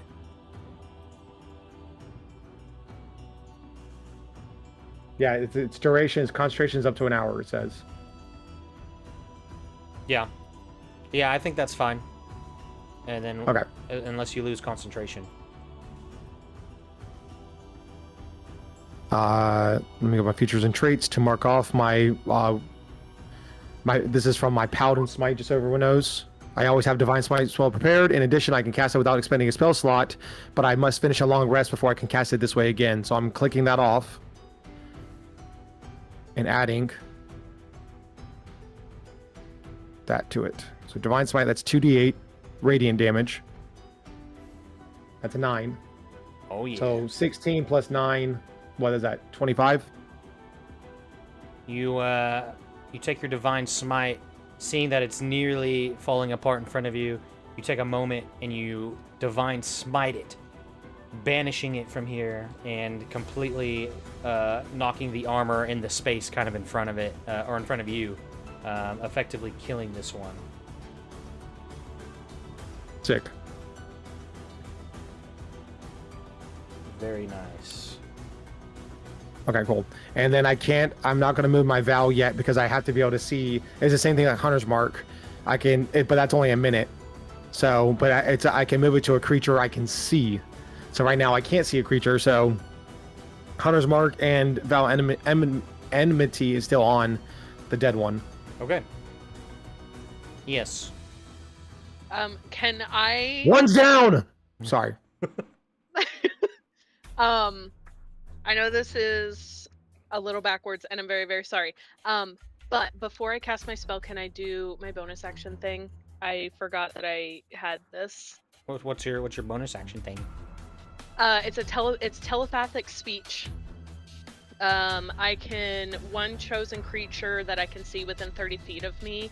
I can speak telepathically to. Okay.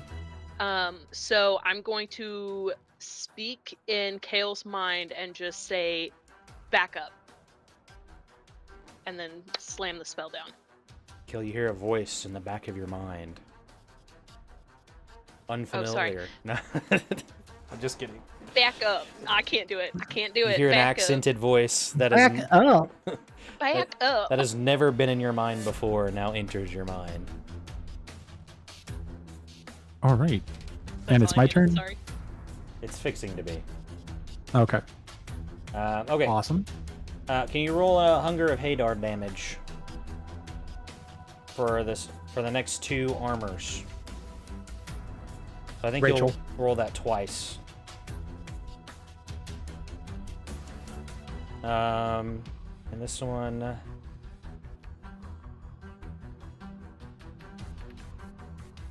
It's just gonna be able to only move there. Yeah, this one will take 4 damage. And he can't move far. He's in difficult terrain, so he doesn't get to do much and takes damage. And then he's gonna make a dexterity saving throw.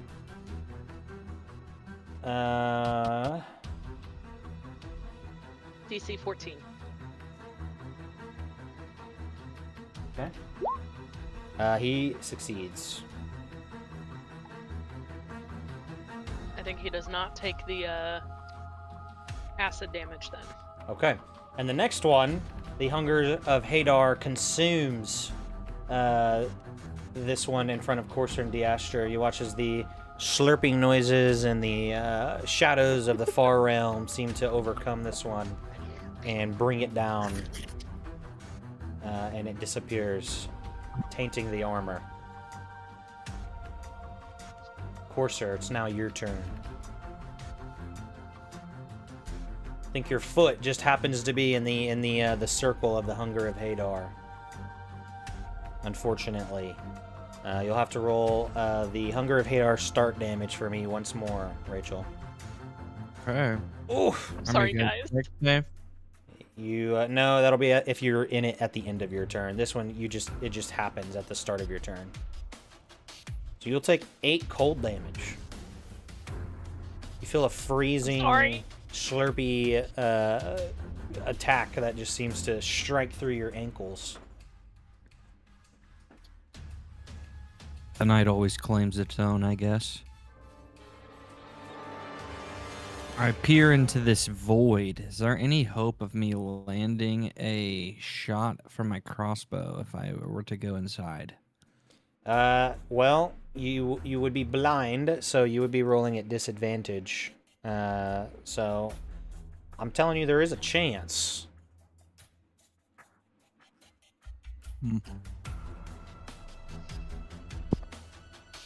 Okay. Yeah, I think I'm just gonna stay there. Okay. I'm gonna look at Diastra and just say, "Is that hurting our friends? Should we? Like, I don't think I can go in there and fight right now, but like, are we good?"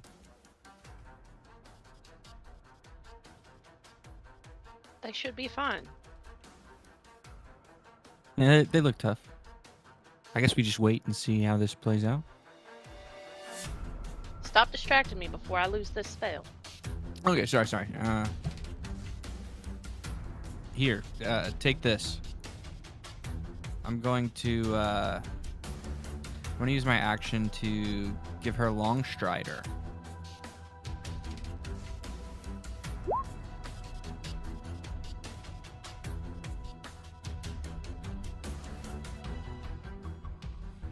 In case you need to like run away or something. Okay. End of turn. All right, Kale. You are fully within it. Rachel, you're gonna have to roll damage.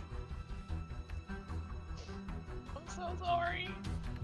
You take 2 cold damage, Kale. Who needs enemies when you have friends like this? These Kale's shadows.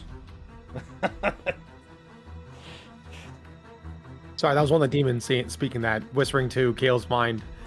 Who needs a friend like this?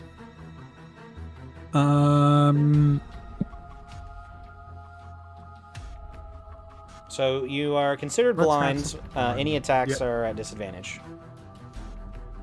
No attack. As soon as I'm like blinded, I'm gonna disappear out of there, and I will use Misty Step to appear. Let's see, how does it? I don't think anybody would be able to see. All I remember is just thinking about the shape of the room and where it was, and I'm gonna go 30 feet this way, back against. I'm just gonna appear there. Okay. So since that's your kind of your first action and you're familiar with the room, I think that's. And I'm just like doable. swinging in any direction as I'm realizing I can now, once I've reappeared, that I can see what's around me. Yeah. You see Corsair and Diastra. What in the world did you do? That's my turn. All right, perfect. Now it's Diastra's turn. You can respond if you want. I'm killing them, damn it. Well, I can't do anything into it. So, I think she's just gonna back away. As long as I stay within 120 feet. I think you can. Okay, I'm looking at this spell, and it's only blindness if you're within it. It doesn't say anything about not being able to see, like, into it. Like, you're not able to see into it. And I've read this a few times. I think you can see into it. I know that kind of eliminates what, like, Courser could have probably shot. But I think you can see into it. If you're in it, you just can't see.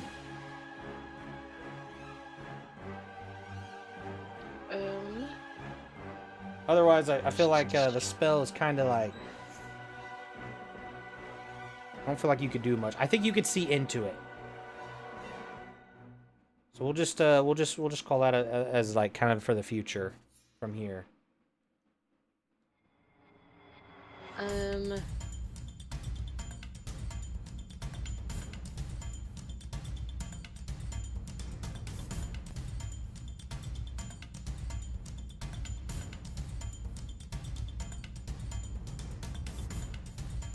Okay. The circle's still on there, so a 15-foot cube originating from you. I don't have a good way to...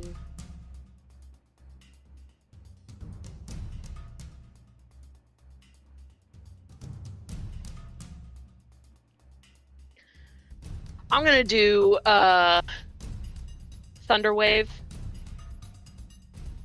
Oh. Not hitting anybody if possible, because it originates from me. So, like... Okay. This direction. Alrighty. Um, Gonna have to make a slightly save, I angled believe. if we need to. Yeah, it's a con save. DC 14. So he does make it. On a successful save, a creature takes half as much damage only. In addition, unsecured objects that are entirely within the cube are pushed 10 feet away from you, and a thunderous boom is audible within 300 feet. Oh. So it takes half damage. Okay. And it is still within Hunger of Hadar. Perfect. Because at the half damage as you cast it, it rattles it just enough to where you watch it disappear as the armor itself gets pushed and scraping down through the ground. It is here that all the enemies that were present seem to now be slain. Combat over. The statues. Go ahead, sorry. She would immediately drop Hunger of Hadar. It's strange. I didn't think the statues could use magic like that to make us blind. I dropped to one knee, clutching my chest, which I believe is where I suffered a wound. And I just point to the door and I say, "Someone go barricade that door." Okay. Which door do you point to? The one we came through or the one that was our exit? The one we haven't gone through yet. Can you heal him? I'll look at Kel. Can you heal him? And then I'm just going to start going to the door to do what he said. Yeah, I will. I shall heal him. It looks worse than it is. Yeah, and from Cardin's perspective, like I said, he didn't see Diastra do the spell. So again, 13 he just saw the points, statues, sir. and so stands by what he says. Thank you. All right, where am I moving?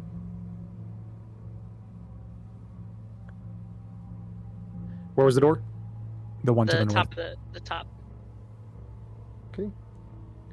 Question, is the building still rumbling, shaking? Yes.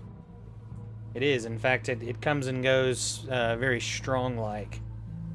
At any point, you almost feel as if this stonework can continue to fall and crack and even collapse if you're not careful. What in the hells was the point of those statues? I don't know, but I fought undead, cursed, beasts, which is and the furniture is giving me trouble. I can't believe it.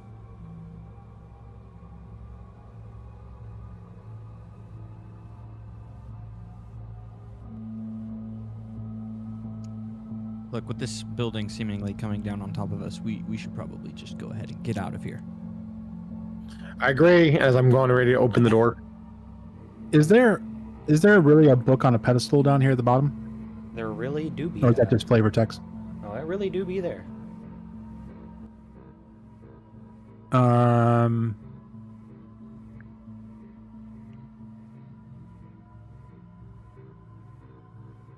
like to go grab it. Sure. And you make your way down there while everybody else is working on that door. As you, Does it look like anything in particular? the pages are pretty well tattered, and it's hard to really make out what is being described. The best that you think you can read from it is that it appears that there's some sort of description of some things that maybe were being constructed, and you actually do find what appears to be kind of a warning about sentinels. Turn off your sentinel. Please use this passphrase. And it's hard to read. Again, the pages almost fall apart as you turn them, but it just you see big words like danger, don't touch. Other than that, you don't find anything that specifically states maybe how to eliminate them or turn them off or on or whatever. But it appears that they were maybe here for some sort of reason to guard.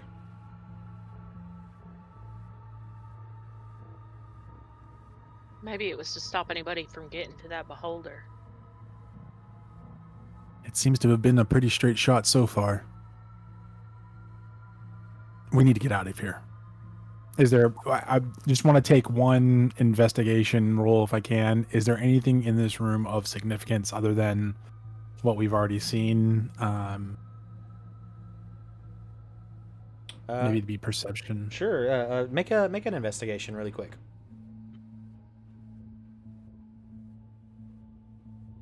Thanks. Okay. All right.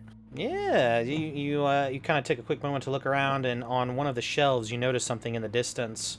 In fact, near this statue here, you find what looks like a spell scroll that has been rolled up, perhaps maybe of some use. You can unfurl it and read it at any point if you'd like, and it'll tell you what the spell is. Or for now, you can take it, and it will be an unknown spell scroll to you. Unknown spell scroll for the moment. Okay. I'll put it in the backpack.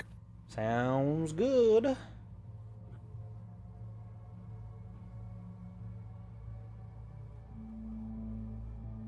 Is there anything on the other side of the door? Looking at it. As you go to the door, there is this moment where you pick up the spell scroll. You guys are kind of getting ready, and then again, there's a violent kind of shaking, and this time it feels like things are really shifting in a very unnatural like way that seems to go beyond the walls. It's then that this violent shaking continues to happen probably the longest it's happened yet. And then it's not too long from until behind you there's actually some more stones and rubble that fall through the ceiling and hit the ground. Had any one of you been there, it could have been really bad for you. Question. Mm-hmm. Is it shaking like tremors, or does the stone seem to be moving? It almost like sounds if we were in a cylinder and the room was realigning, Like shifting. like shifting and realigning. It almost in your mind does actually sound more like that, but in a way that sounds as if things are breaking as it's doing so. Gotcha. Okay. Not necessarily like yes, tremors are along with it, but obviously, yeah, as you're kind of putting this together, that there seems to be more going on. Uh-huh. And It's the library from Avatar. See, I was saying God of War. Yeah, The labyrinth. yeah. But yeah, I don't think we have much time.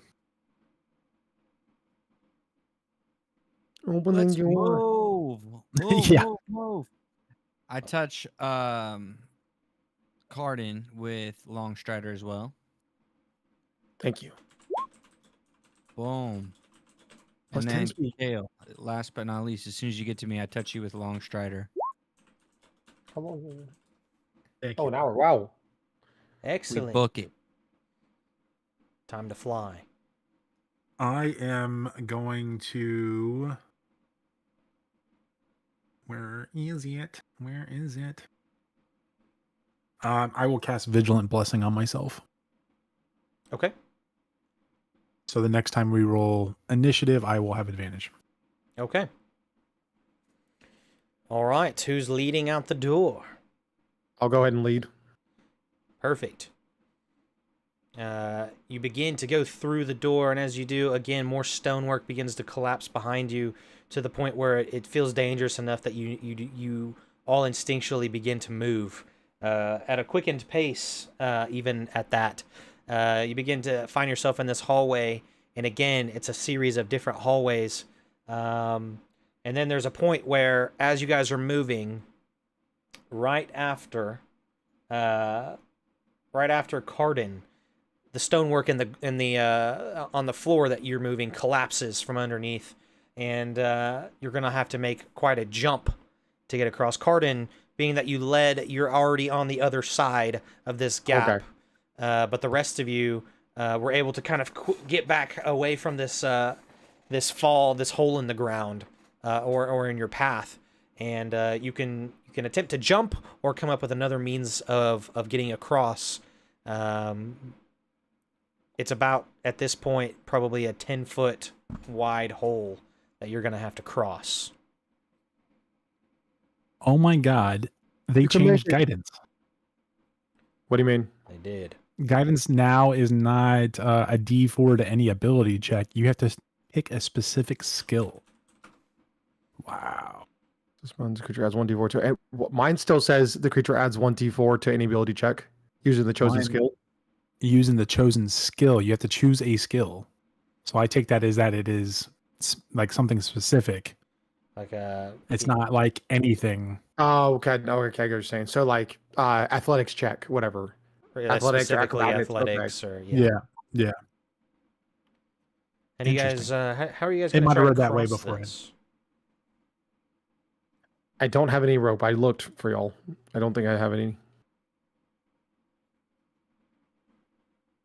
I have perfume.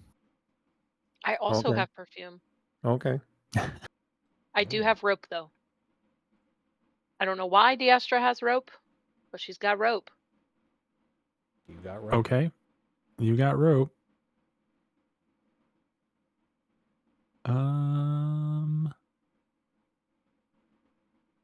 How big of a gap is it? It's about 10 10. feet wide. Or rather long, I should say. I will cast Bless on everybody. All four of us. You are blessed. You all may be blessed. Ugh, yuck. Thank you, as I say on the other side. Well, be ready. You may have to catch somebody. Mm-hmm.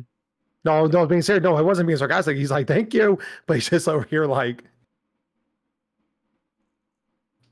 Quick, take the rope or toss the rope across. what would be catching somebody? What ability check is that? Dexterity of some sort. It's a good, Guidance, good dexterity. question. I'll check. Might have been, maybe. How long does it Dismissive. last? Throw the rope across. How long is this rope? Because it does not say. It says it I lasts would a assume minute now. That's crazy for guidance. I would assume it's 40 feet. It's probably what I think that's like the standard.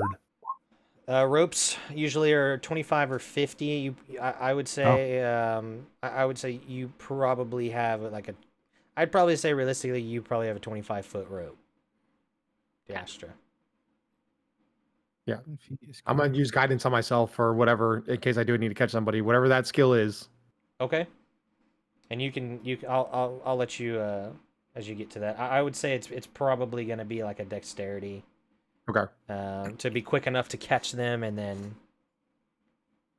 But I'm guessing would that be a saving throw for them, or for me, yeah, or would it be an ability just to catch them? it would be like it would be a just a normal check. Okay, cool. So guidance would apply. Okay. Diastra is going to hand the rope off to someone else to throw.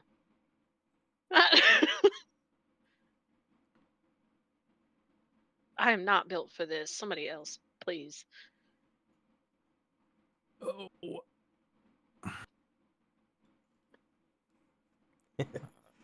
You want me to jump over there and get in and come back? I know, right? I have I will tie. I have a lamp.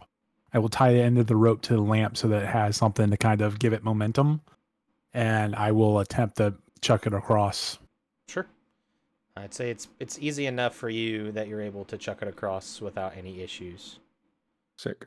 As you do chuck it across, Kale, you take a moment maybe to look down and see that the hole seems to go into what looks like some sort of glowing, like off and on glowing large chamber that is dark and deep below. You hear almost like echoing stonework that seems to be falling apart. Okay, cool. Is there anything about it that seems inviting or like a place of sanctuary, or No, it looks scary. it looks scary? Okay. Yeah, it looks like you don't want to fall in there. We don't want to go. Okay. Did you say that Alright. this was a hole in the middle of a hallway? Yeah. So it's like there's walls on your left and right, and blocking your path for three of you is that this path in front of you has collapsed. Right. I'm simply just gonna run towards the hole and jump off of I'm gonna jump like onto the wall and then jump across. Okay.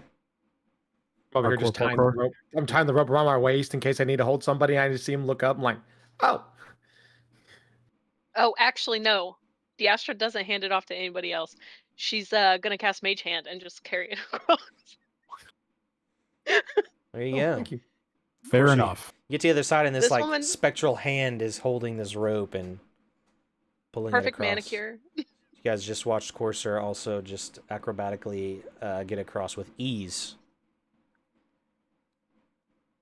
Almost spider-like. He's a demon. Interesting description. All right, woman, come on, go across. I'm holding my end. I'm holding the one end of the road tight. Diastra's going to do her best to get across the Okay. As you hold the rope, you're walking this like a tightrope. You begin to kind of reach your arms. I mean, how does this describe this to me? How does this look as Diestra is trying to walk this tightrope? I think her skirt's obviously like ripped and torn and everything at this point, and it's with all this running, it's starting to like catch on her legs, and she kind of hesitates for a second before she starts trying to walk on this rope and pulls out one of her like stunningly beautiful daggers that barely has an edge on it and just rips part of her skirt off so it's easier to walk with, and hesitates for a second before doing it, and I'm so sorry, and like cuts her skirt and then almost uses it as like she like wraps it under the rope, and it almost looks like she's like trying to jump rope on this thing, but she's like holding herself on so if she falls she has something to like grab the rope with. Okay. Sweet. Make a acrobatics check. Oh, I think I'm really bad at those. Skills. Oh, I am very bad at those.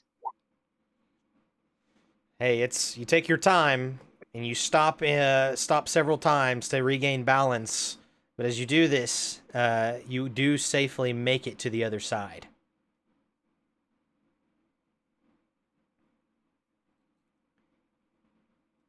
So you've joined your friends. It's up to Kale now, right? Kale's just going to take 2-3 steps back and then just run, holding onto the rope and make a jump.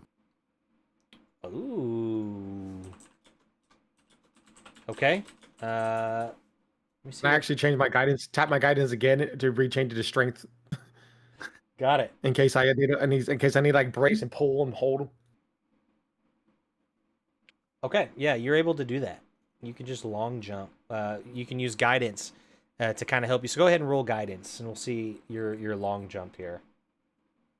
You can basically jump a number of feet equal to your strength. My strength's 14. Oh yeah, you can with a running start you can jump 14 feet. Oh, so we did Okay. all this nothing. Okay. No, Diastra never would have been able to make that jump. Yeah, I was about to Ever. say,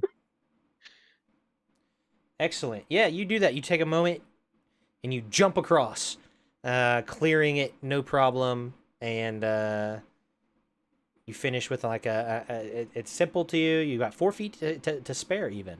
So oh, look at that. excellent. Untie the rope from my waist, pack it up, hand it back to Diastra. Just shoves it down in her bag. Perfect. Start leading again. Yeah, you guys retrieve your rope and you begin to head on towards down this hallway that begins to wrap and loop around as you continue. Again, there's violent shaking, and this time as you're traveling into a chamber and out of this chamber into another hallway and into a kind of a large section of this facility. Again, there's this violent shaking, and you start to hear some cracking sounds. And as it does above you, you see the ceilings cracking, and you see rubble is beginning to fall. This time, I need each of you to make a dexterity save. Okay.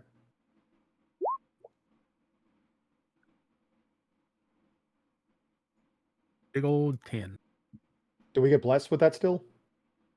I would say you can well, bless is for checks. This is for a Let's, save. yeah, Oh, is it his checks? Okay, I thought it was checks and saving throws. Is it for saves as well?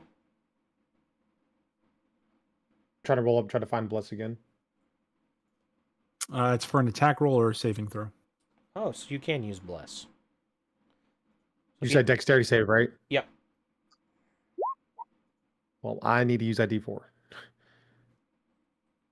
How do we roll just 1d? 8. Go the dice, and then it'll pop up. Okay. 8. So I'm sure I failed. I don't see a dice. Courser? So on your left toolbar on the roll 20, Like where the measure is. yeah, measure. It's right below measure. The measuring. Oh, okay. I see what you're saying. It's on the map. And then you just click D4. Yeah. 11. Grand total of 11. Okay. How do we both roll 1 on that? Courser, what was your roll? Oh, you haven't. Oh, sorry. What do I need? Just D4? Just a dexterity saving throw for me, and you can add a D4 for being blessed if you'd like. Nice, 15. Okay. Blessings, man. Yeah, all of you. So all of you, as these rocks begin to fall, you guys actually notice some of the larger boulders that fall. You're able to dodge out of the way. However, Cardin, you're a bit too slow, and one of the boulders does fall. And just as you're kind of jumping away, it does fall on you and kind of pin you to the ground for a moment. You are going to take. So you're going to take 3 bludgeoning damage from that. Not bad. However, you are pinned to the ground, and at this moment, the facility is shaking again. And looking up, more boulders could fall at any moment. What do you guys do in this moment? And I just try to pin my hands and just do my best to try to bench press it off of me, just like, or try to shimmy it, like, and just like try to roll it off. Yeah, you absolutely can try. Make a strength check for me. Oh, I didn't mean to do advantage. Sorry. It's okay. I think the first The- roll is the always 7. left. So a 7. Yeah. Yeah. You're trying to push this, but because you're pinned and you're this is very unexpected for you. You're not able to budge this rock that's on you at this point. Oh, does it change then? Because I didn't realize I did disadvantage. I didn't realize I did advantage on the one. So I think I rolled a natural 1 on the dexterity saving throw. So does that increase the damage or anything? No, it doesn't. Okay. Yeah, you guys watch as soon as this happens, you see he's trying to push this boulder off of him, but unfortunately he's not able to at this moment. A little help. That's not Diastra's good. gonna pull the crowbar out of her bag and just hand it over to Kale.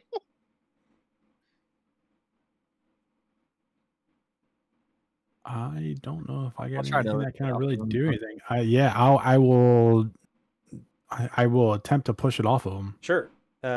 Using the crowbar or your own strength or I will use the crowbar to try because it's just his arm that's pinned, right? yeah, he's just kind of this boulder's just kind of half like on the side of his body right now.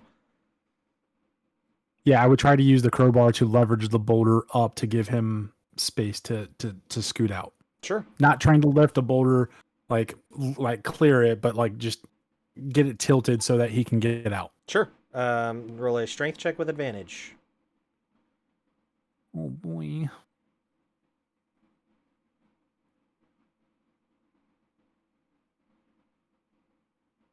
Is that just a strength save? It should just be on the modifier if you click that. There you go. Yeah, you so you take this got crowbar a and you kind 10. of get it.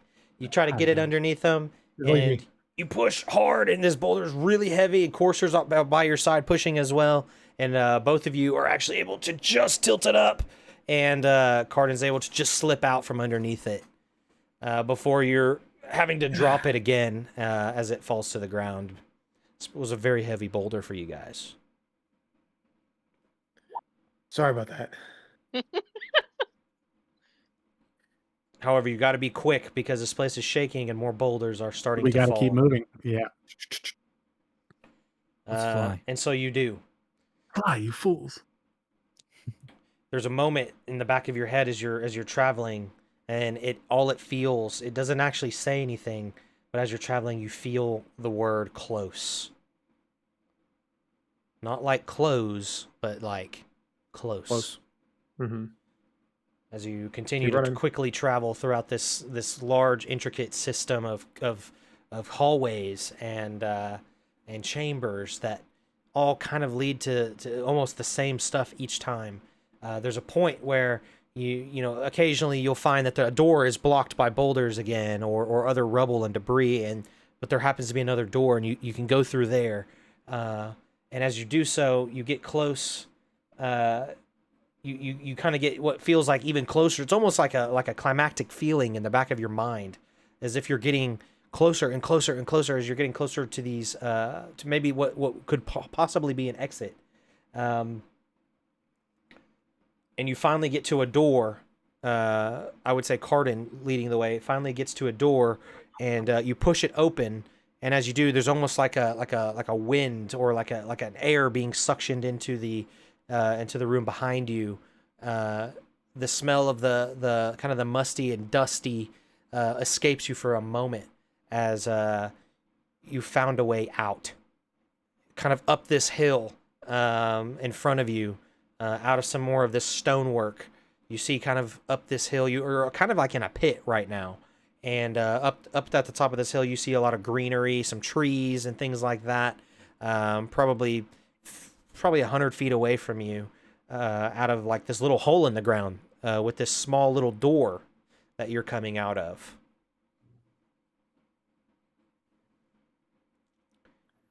What do you guys do? Just try to get out and just catch my breath. Yeah. What time of day is it? Immediately come out to see that the sun is high over the top of your heads, indicating it's probably about lunchtime, noon. Cool. What's the surrounding area look like?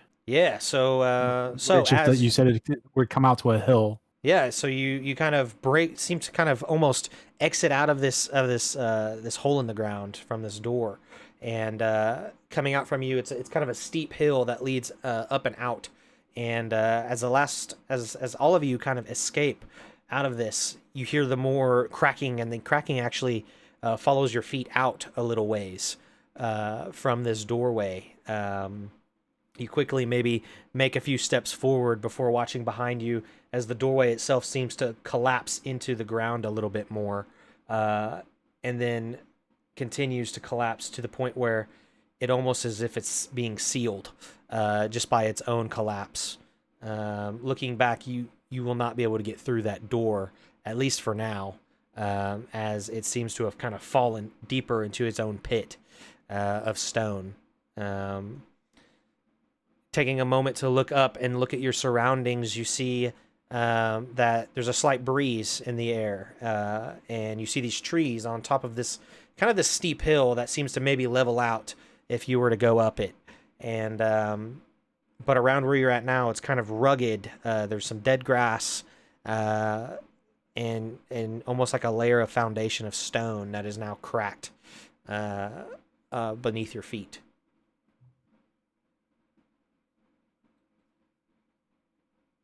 Any of this at all look familiar from a landscape perspective? Each of you take a moment to look around. At least wherever you are right now, it's not quite familiar. And you said we're like in a pit, right? Like we're like in a lower elevation? Yeah. Okay. We should try to get to higher ground to see if we can see the surrounding area.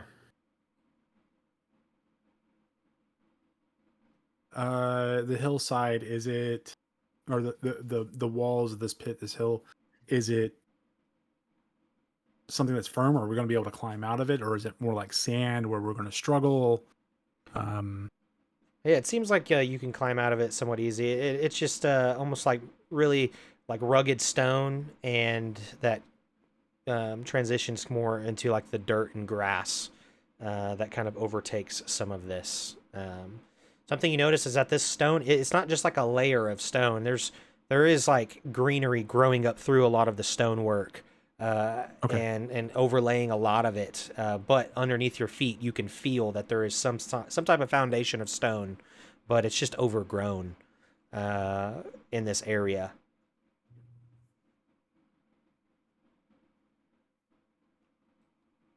You're almost in more of like a kind of like a crater. Yeah, that's what I was thinking. But it's overgrown. The grass is kind of grown through a lot of the foundation of this stonework, and there's nothing left behind you except this sunken in entrance, or for you all, an exit. Is the ground still rumbling? You can feel slight tremors in your feet, but it doesn't seem to. It doesn't seem to really be as aggressive as it once was.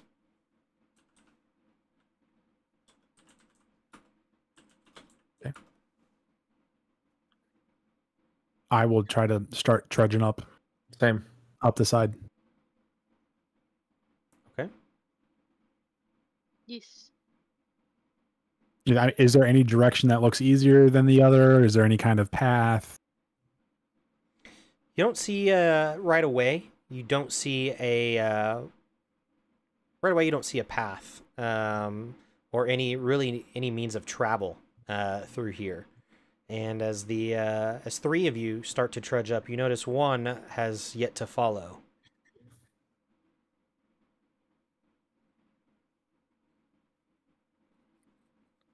Yeah, I stayed behind. I haven't stepped into the sunlight yet. I hold my hand out into the light. I just watch as the light touches my fingertips. I exhale slowly. I don't say anything, but I I do eventually step out into the sunlight and follow you.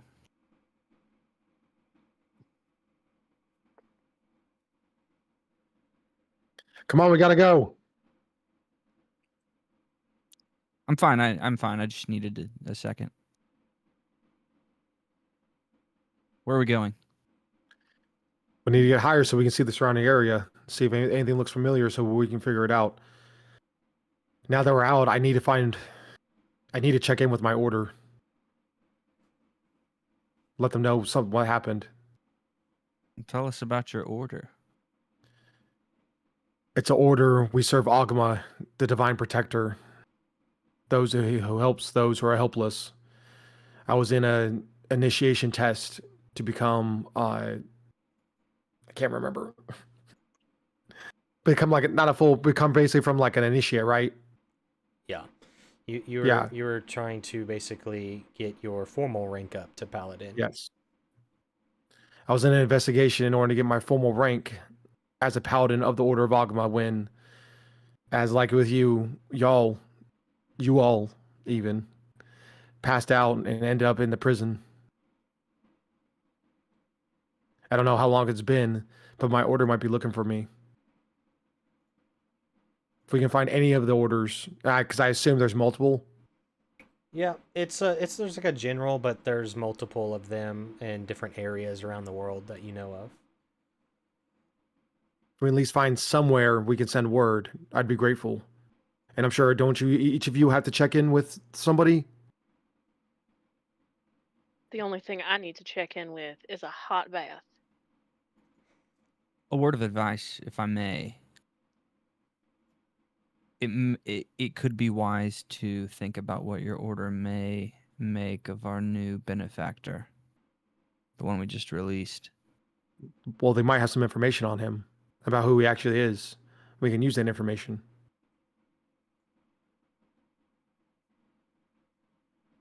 I had to fill it out in my report. You think we maybe shouldn't go see all of the paladins, the protectors, after we just released what seems to be a very dangerous beast? Is that all the more reason to try to get information about him?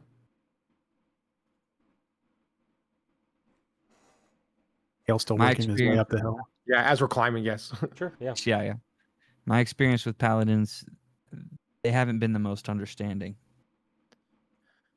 Well, your experience changed now. Cardin Thornwood. It's a pleasure. Well, I don't have I at any least plans. need to send word to let them know that I'm alive. And find out what happened because I was with 2 instructors. So I don't know if they went back or if they got hurt, if they got killed. I do need to at least send word to see if I can find out what happened to them. We don't have to go to my order itself, but I would like to try to find a town and send a letter and send word. Town would be nice. I don't know about the rest of you, but my coin purse is a little empty. Where do you see that? I'm looking at inventory. If you It's at the top. It's literally at the top of inventory. Yeah. So if you click on inventory, right below it, it'll have platinum, gold, electrum, Gotcha. silver, copper. I should have enough room for us all. You expect me to share a room with you? Oh God, what was that accent? We can, Listen, of course not. We will not be improper. We will get you your own room. Kale, what about you? What do you need? I need my own we- room too. Is there somebody? We'll be fine.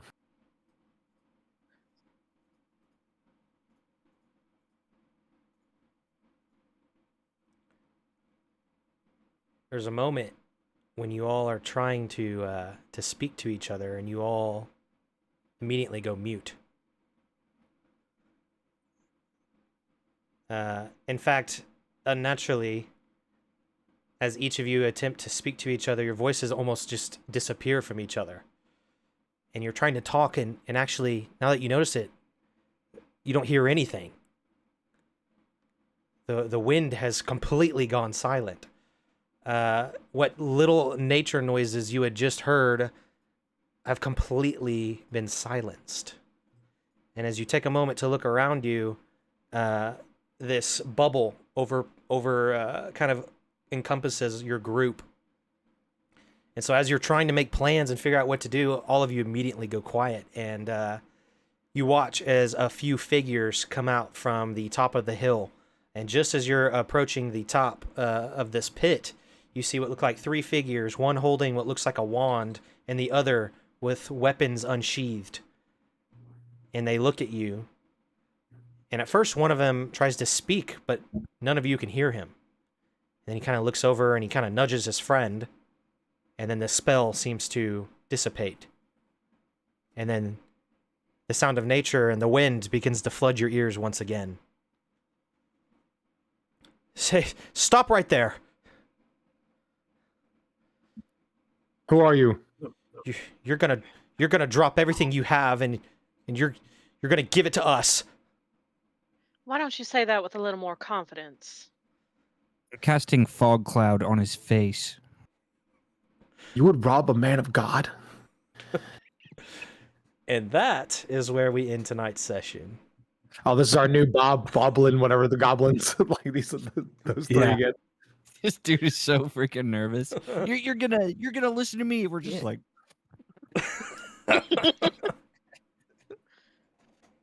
that's crazy. That's fun. Boom. Nice. Cool, That was guys. fun. Yes. Hey, I'm glad we didn't get stuck in one room for an hour this time. Yeah. Does anybody know how to change your spells? I would. I don't know. I gotta I Google do it need- because I do need to can't. change something. I had to manually enter a lot of my stuff. Yeah, I mean, I was hopefully under the assumption that, you know what, it probably, you might be right. I might have to do that because I don't see an option to, like, select from an existing spell list. Right. Yeah, I think. And as a cleric, I have all of my spells. I can change them out each day or after any long rest. Right. Same. And I do not like what I have right now. I have the Magic Initiate Cleric, so I can change. Oh no! Whenever I gain a level, I can replace a spell. Oh, interesting. If you have, go to sheet settings, you can add Dex Tiebreaker to initiative. Okay, that's pretty Oh, that's fun. cool. So I think what you can do is if you know the spell that you want, I believe. Yeah. I haven't actually tried this, but I think you can like search it in the search, and then drag it into your character sheet, and it will just automatically throw all of its properties into your character. I've done that before with weapons and stuff, but I assume it would work the same as spells. You have not set up your spells for the day. Perhaps you've never had spells before now. Click the cogwheel to add some. Yeah, there's like a No, little really? in the spells.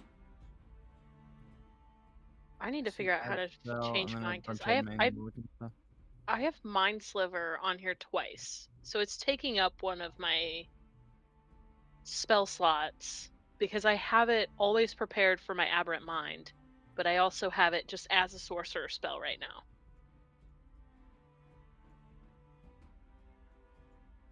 Okay. I think I think there's a way to just kind of go in and remove it by clicking. Let's see. So your spell page opens up a little bit differently than Kale's. It looks. I don't have a search function. It is literally just a. Here, I can make it a little easier on you, Kale. At least I think it looks a little nicer.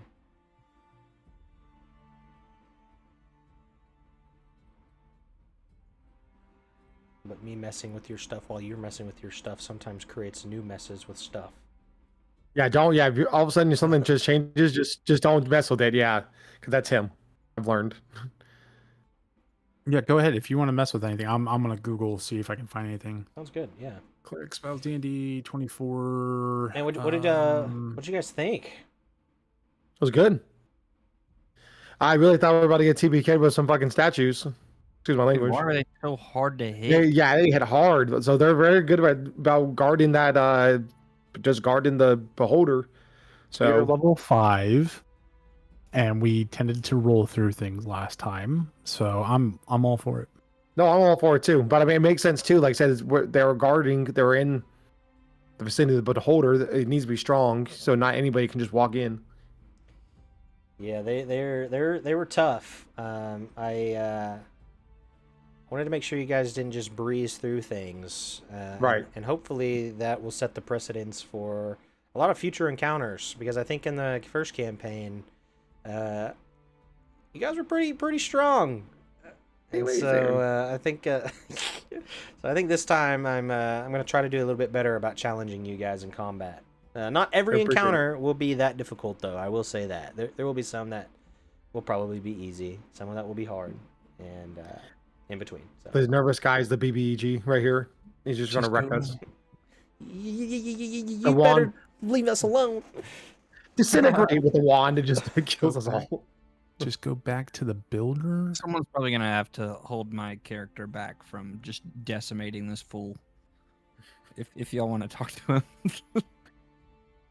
Yeah, we're starting. Yeah, I feel with like we're that- gonna have a that very interesting dynamic between me and you fog cloud. and Kale. Two people of gods, and then whatever your thing is. Like, hey, I'm gonna do some sketchy stuff. I also don't want to go around anyone that's a paladin. This is Well, you better room with one. You guys about to be best friends. chill, bro. You better be chill. He's light. He's dark. He can't step outside. Like sitcom. I'm a chill guy, okay? Just a chill guy. He's just a chill dude. That was good though. Thank you, Nat, for DMing again. Thank you all, and thank you Yeah, everyone man. for just actually like A lot of fun. taking time. Yeah, it was good. It was fun. So typically, I don't know when the next one's gonna play, but typically, Sundays are like my best bets. I could probably Pretty make good for me Sundays work. too. Yeah. But again, if there's a day that works specifically, just let me know. I can see kind of moving around. This upcoming Friday, I have I have a work event I have to go to for Relay for Life. But just let me know a day, and then I can always just look to see. Yeah, I can't do next Sunday. Pretty much for me, it would be. Oh geez. So the first full week of each month, I'm traveling that Sunday, Monday, Tuesday for work, and then the third full week of every month, I'm traveling Sunday, Monday, Tuesday. So just throwing that out there because there's going to be there's at least 2 Sundays a month that I'm on the road. And like I said, we can do a different day if that makes more sense for everybody else. I need to know so I can plan ahead. Yeah. And if it's at night, usually it shouldn't be an issue. You want I to just try can't for do this the Friday. 26th? 26 would be great for me. 26 works for me. I should be able to make that work. Okay. Sweet. I will put that on the counter. Heck yes. Awesome, guys. Well, Awesome. Very excited. I thought for it was a fun little session too. You guys got some combat in. Got a lot of other things going on. a lot of things going on, right? And now A couple you of us got slurped. Hold on, sorry, I missed it. Everything muted myself for a second. My bad. Oh, he got silenced again. I did get silenced. Still getting used to the dual monitors. Did you guys like that I muted all I of you? was just really worried I was going to have to bust everything out tonight, and I was like, Same. there's some secrets I want to remain. Same. I want to play those over time. Same. I have a lot of questions. Do we want to Yeah, say I the don't- same I can't time remember. again? About 8? 6 or about 8:30 Central Time. Works for me. That's usually best for me. Yeah, I was putting my kids asleep at like 8:15, like right Yeah, before yeah. the 8:30, 8:45 should be fine. Perfect. Okay, cool. Yeah, what'd you guys think What- of me muting all of you in Discord to simulate silence? Oh, I didn't even know you did that. Oh, really? Didn't know didn't you did either. that. I went through and in the middle of I think in the middle of Gray talking, I just muted him. Oh, And I didn't know then- that. And then I muted Y'all- the rest of you. And I saw you guys were still trying to talk, and I thought about just waiting. But then I was like, I'm just gonna interrupt. Well, you said we got muted, so I just faked being muted. Yeah, me I too. didn't I realize immediately, it I actually immediately hit, muted. I did that too, dude. I hit my mic, I hit my mute mic, and I was like, all right. I like muted myself as well. I when you said Discord muted you guys. Yeah, Oh, no, I that's didn't cool. notice. that. Cool, cool, We were, cool, like, cool. all talking over each other. Yeah. Yeah, cool. next time let that play out. Let us figure it out. Yeah, just see what you. Yeah, I because should we're all have. gonna be like, what do you mean? Da da da da. Somebody would have unmuted, like, hey, why am I muted? Cool. Fun. Okay. Well, So I gotta do- go, guys. Yeah. Okay, Hey, nice playing with you, man. did we decide a date? Because I couldn't hear for a little bit. The 26th. 26. 26. Okay, I'll look. Put it on my Cool. calendar. Same. All right, later, y'all. All right, bye. See Thank you again, ya. DM. Yes, thank you Thanks, guys. Take it easy, guys. Hope you guys have a good week. You too. Bye, love you, Rob. Bye, love you, bud. Okie dokie. Hey, y'all, that was session 2 of our campaign 2. Man, I thought that was cool. I thought it was fun. They got a little bit of combat in this time. And I thought it went well. So they did a good job. They did a good job. I do feel like that was a bit of a challenge at first when those guys were striking. I was a little nervous for them, but I do feel like it was a good challenge for them. And I hope that I do that good with setting it up in the future. But it all comes down to dice rolls. You guys know that. Next time, they're going to be facing what seem to be some sort of maybe travelers or adventurers, or maybe it's bandits, or maybe it's I don't know. It could be anything. It could be kids from a local town or something that maybe they're next to. It could be forest people. It could be anything. But they did get what they do know is that they have weapons and they have spells. So we'll see what happens next time. You won't want to miss it, y'all. So make sure you follow if you're not following, or subscribe on YouTube if you're not subscribed, because we've got a whole campaign to get through, y'all, and this is just the beginning. So thank you guys for coming out tonight and for being a part of the stream. And like I said, hopefully on the 26th, we will meet together again about the same time and run through session 3. So thank you guys so much for coming, and I guess I will see you guys. I'll have to watch the VOD.